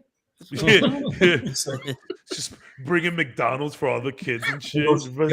Guys, we're gonna do Domino's for a while, because this lavish shit got to go for a little bit. I gotta up the stocks again, okay? Crypto is killing me. We're gonna not winning right now. Crypto is killing me is a funny ass line for Batman to say. Yo, it's gonna be Domino's and stale fucking chicken sandwiches. There it is. Oh, just bring back some trauma. Why won't you, Cat? Jeez, you know what's crazy? I've had so many other stale chicken sandwiches after that, but that's the one that hurt the most. But it's funny. That's a good one by Pro. He wants to see Batman practicing different voices until he gets the one right. Holds him like, what does it sound like? Sound like you're depressed. Hey, my man, what it look like? Yeah, hey, my man, what it look like? Yep. Hey, my man, what it look like? Yo, don't ever do any of those again. Can you imagine Bruce Wayne standing in front of a mirror going, "So, Selena, would you like to go out?" No. Selena, would you like to go out? No. Yeah. I got to bring it down. Yeah. How would Dick do this? Yo, Selena, you want to like Netflix and chill? Like, yeah, it is funny because he's doing the hey, my man, what it look like? He's just like in the mirror practicing high pitches, and somebody comes by, it's like, okay, that one don't ever do. Yeah. Yo, you don't even know he's in the house. He just comes in and goes, "Don't do that again." Yeah, and then he tries the one. He tries the one. Selena, go out with me. Like he does the Batman voice. Selena, go out with me. You know what? That would be good for the robbers. Like I think that's the Batman voice right there. Someone goes, "That's okay. That's all right. That's all right." You just got Alfred just putting his earbuds in, crying because he's like, he's never gonna get married. Yeah. And I promise, he needs to wear regular clothing with a mask. Yes, mask on, regular clothing. Pajamas. I want to. That's how breakfast and dinner started. Everybody's like, really? That kind of reminds me of you guys seen that YouTuber Bat Dad? Yeah, I don't know if he's around anymore, but Bat Dad used to be really funny. Dude, have you guys seen Batman Maybe? No. It's a music video. You know that song Call Me Maybe? Yeah. It's a music video about Batman. Yo, get out of here. Homework tonight. Look, I'm going to send it. So if you can send it to everybody, if you can find it, or I'll find it, I'll send it to you and disseminate. It is the greatest parody song ever. And you'll get this after you hear the song. But I want to know if he's wearing regular clothes and a mask, bat stash or no bat stash. And you'll get it after you see the music video. Yo, I think Bat Stash would be hilarious. Yes, I think Bat Stash. I've seen the rock and roll song. Oh, the heavy metal one? The heavy metal shit. Yeah, I've seen that one. I like the stupid Batman. The one that when this girl stabs him and he's like, yeah, I was stabbing her all night. Like that. They're not dead. They're dreaming on a phone. Yeah, yo. He's so like he just gets Superman super pissed. It's like, so you don't even like use all of your powers. Like, yo, he's mad funny, bro. Really good. Kermit the Frog voice. When Commissioner Gordon takes off his glasses, like, yo, Gordon, where did you go? Pooty, you're here kind of late. This is the Batman show that we have created. Did you got it? Yeah, I sent them the music video, and Dave sent me Batman doing different voices. So I send both those links to you guys. I'm gonna send that link Dave sent me to Cap so he can see. I'm telling you right now, after hearing it once, that guy. That's gonna be the only thing that you're gonna be singing for the next week. All right, I would have Batman maybe. Okay, got it. I'll watch it as soon as this shit ends. I promise. That's fine. Oh, here goes. The final 10 minutes. We're gonna hear from Show and his analysis. Oh, with the McDonald's. It's sponsored by McDonald's. Is it stale? I'm not gonna lie to you. I don't see a check. Nah, I just got here. The check is in the mail on Jack Burton. What's going on, fellas? How y'all feel? Good, and we're almost done. Yeah. Why y'all? Come on, man. Let's go another 3 hours. What? Whoa. Some of us got to work tomorrow. Yeah. You off show? Mm-mm. Yeah. Go another 3 hours. I'm gonna tell you, like I tell every female, if you ain't come to the same conclusion I did by now, that's on you. That's your We're fault. done. We're That's good. That's good. That's good. Cold, Oh good. man. bro. Everything my friends send me on WhatsApp is just my WhatsApp. Nasty. Yeah, my WhatsApp Questionable. has AIDS for sure. Like for sure. Wow, you kind of done a little Out something. of everything to pull out, I like that's funny. Oh, pull out. There you go. Yo, son, Yep. it's so bad. Like, bro, everything. And I just keep opening these videos. It's like all of the like a lot of like the Spanish memes roll through WhatsApp. You get a lot of Hispanic memes on WhatsApp. I mean, it is a app that is predominantly used by Hispanics, Latinos, and Spanish people all over the world. You get some really messed up memes, man. What I just saw. Yo, Leslie Thompson, bro. She's real. Oh, Give her a call. Give her a call. See what she's about. no. Pretty sure she's online somewhere. No. I've had two fake like female bot things. They're like, "Hey, hit me up," and I'm like, "Who the fuck are you?" Yeah, they're like, oh, this. I just posted that shit the other day on Instagram. This one girl, this one person said, oh, you know, we ran into each other at the airport, and you gave me your number, whatever. How you been? And I'm like, wrong number. She goes, oh, it's the wrong number. Well, this is fate. This is meant to be. I'm like, you clever little bitch. Like that is a great con. Yo, well, it's destiny that I got your number. Block. I actually Send me $1 posted million. that shit on Instagram. Bro, that's so yeah, they've been doing that shit a lot. There's yeah. so many scams going on now, bro. What these people are doing to people's Instagrams right now is insane. Hey, everybody, do your two-step verifications, add your phone number, make sure, bro. These people are my damn super sad. One of my colleagues, his my boy George, his sister does like this real cool, very colorful, Miami 80s kind of digitized cyberpunk vibe, very neons and green. She does a lot of art like that. And she had an Instagram with like 25,000 followers. Bro, they hacked her shit.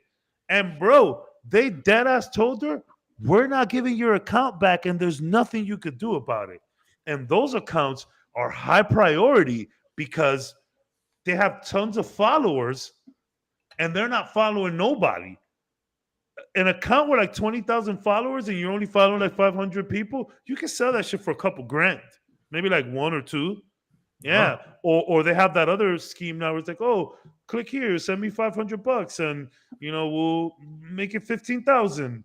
Bro, be careful with your Instagrams, man. There's a lot of fucked up shit going on there right now. A lot of stuff. So, Shell, tell me, man, what do you think about the Joker killing, Batman killing the Joker? Should he do, after everything you heard today, simple answer, should he do it or not? Of course. I'm surprised he hasn't done it yet. I asked y'all why is he still alive? If all that weakness y'all gave me. Y'all told me he's allergic to purple pills, pink bunnies. I don't know what the hell y'all was talking. Everything. The pink bunnies were not a joke. That was for real. Yeah, he has a deadly allergy to the batteries. The one with the pink The bunny. Energizer batteries. Energizer battery. There you go. What? Yeah, I'm when he was surprised he's younger, still alive, like he used I to said. stick him up his ass to get energized, and now he's poisoned. They didn't have Red Bull back then. Yeah. Back then, you That actually was- had to drink bull piss. I would have been That clocked him That with a sounds battery. highly gross, and I feel like Leo Machida used to do that. Yo, do you know the original Red Bull had bull piss in it? Yeah, they said something like that. It was in the ingredients list. Wow. Bull urine. There's a lot of shit like that. I mean, I don't know how that went, but apparently there was.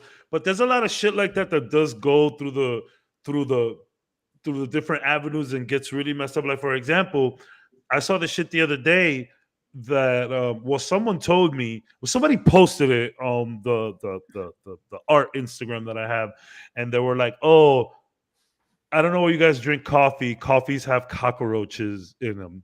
And apparently they posted you know, like an article saying that there's like roach parts in coffee or whatnot. And it's like, no. Sometimes you got to look a little further to these things. What it is that the certain kind of bean or leaf, whatever that makes the coffee, roaches tend to be around that area and fuck shit up and nibble at stuff. But like, that's literally every vegetable in the world. Any vegetable that comes out of the ground, you best believe there's tons of little critters shitting all over the place there, okay? Don't ever think that for 1 second that like your crops grow on these super clean, like, spaces where no little critters get into. There's a bunch of little critters everywhere. Cow shit. They grow. That's fertilizer. Fertilizer. It's fertilizer. You know what I'm saying? So like, I know it's different from the bull piss thing, but it's funny that like that literally just happened the other day. I mean, everybody always wants to seem like, oh, I know something you don't, so I'm helping you out. No, I know, and I don't care. It's still good. What I wanted to say? You know what I wanted to say, Cap? Completely unrelated, but like back to Cap, something that you were saying about if Joker does get put away or Batman kills him, and then all of Gotham, he takes out all the criminals, puts them in jail, and Gotham actually prospers until like a new person comes out, and they're like, oh, they don't know who Batman is, and Batman's just like, really? You don't know who I am? And just like continues to like just fuck him up and like break all of his damn bones and shit. That actually reminded me real quick of Buffy the Vampire Slayer. I don't know if you guys watched Buffy, the Joss Whedon one. Yeah. I did. I was a huge fan. In the season finale of episode 5, it starts off with a regular old vampire just trying to get some kid in a back alley, and she goes to save him, and the kid's like, "Yo, get out of here! What are you doing?" And the vampire turns around to her like, "Hey, little lady, you better get out of here. You don't know what's up." And she's like, "Damn, it's been a long time since one of you guys didn't know who I was." Like her being the Slayer, and it just continues to like kick his ass. God, I love that show. Did anybody watch that show here? Yeah, I'm sorry, man. I love that show, man. I went from that to Angel. Angel was not the greatest. No, it wasn't. It was very short-lived. Mm-hmm. Cordelia is funny, but I actually really got into Buffy the Vampire Slayer. Like even the last 2 seasons that were on UPN, even those, that was bad. I remember. Shit, you just threw back a UPN. Yeah, right? Yo, man, I'm remembering so much shit. There was a TV guide one time. Those puzzles, those illusions that you gotta like put your nose to the thing and then let your eyes wander and then you back off and they're like 3D. Yeah. The first one I ever did was on a TV guide, and it was a UPN advertisement. It was inside, and you did the whole thing. You're like, and then you back up and it's like, whoa, it just says UPN. Was it why? It was Homeboys from Outer Space. I thought it was going to be Homeboys from Outer Space. No, like, why? Why UPN? It's so weird. But yeah, I did watch Buffy the Vampire Slayer like a lot. Like I could recite that stuff. The 5th season was like the end of 5th season is like incredible. It's a 2-part episode. Yeah. Fantastic. The guy who played, I believe, Spike. Mm-hmm. Yeah. James Masters. I ran into him at a Comic-Con the first time I went. Nice. He's cool. You mean Piccolo, right? Yes. Oh my God. Yeah, he's Piccolo. I forgot about that. He's Piccolo. And I don't care what anybody says. That is the greatest Dragon Ball H movie I've ever seen. Dragon Ball what? Dragon Ball H. It's not Dragon Ball Z, so it has to be a different letter. It shouldn't be Dragon Ball anything. They should have named that movie something completely different. Preparation H. Yeah. That's exactly it. Yeah, you're definitely Exactly. you're definitely getting pains in your ass after watching some shit like that. That's for Yo, sure. and on that note, to get it, because I know we spoke about Batman and the contingencies that he has for the Justice League. Part of me wants to do like a Marvel version of this, and the closest to a mental tormentation, the fucked up shit in the mental is the Punisher. So why don't we next week come up with what would the Punisher be like if they never killed his family? What kind of Ooh. hero would he be if they never killed his family? Le is not gonna be in this episode, everybody. You will see him in the episode after that, okay? I've actually thought about this, so you know. All right, good. I 'Cause got feel like a nice little one for that one. I'm Yeah, down. I'm down. I'm yeah. down. I'm very down for that episode. I feel like we can get deep on that one too. So Absolutely. Yo. Yeah. yo, and on that note, everybody, it's your friendly neighborhood knuckleheads, Cabs, Lay, Show, Cap, and your boy Toe Tags signing out. Everybody, peace. Thanks Great for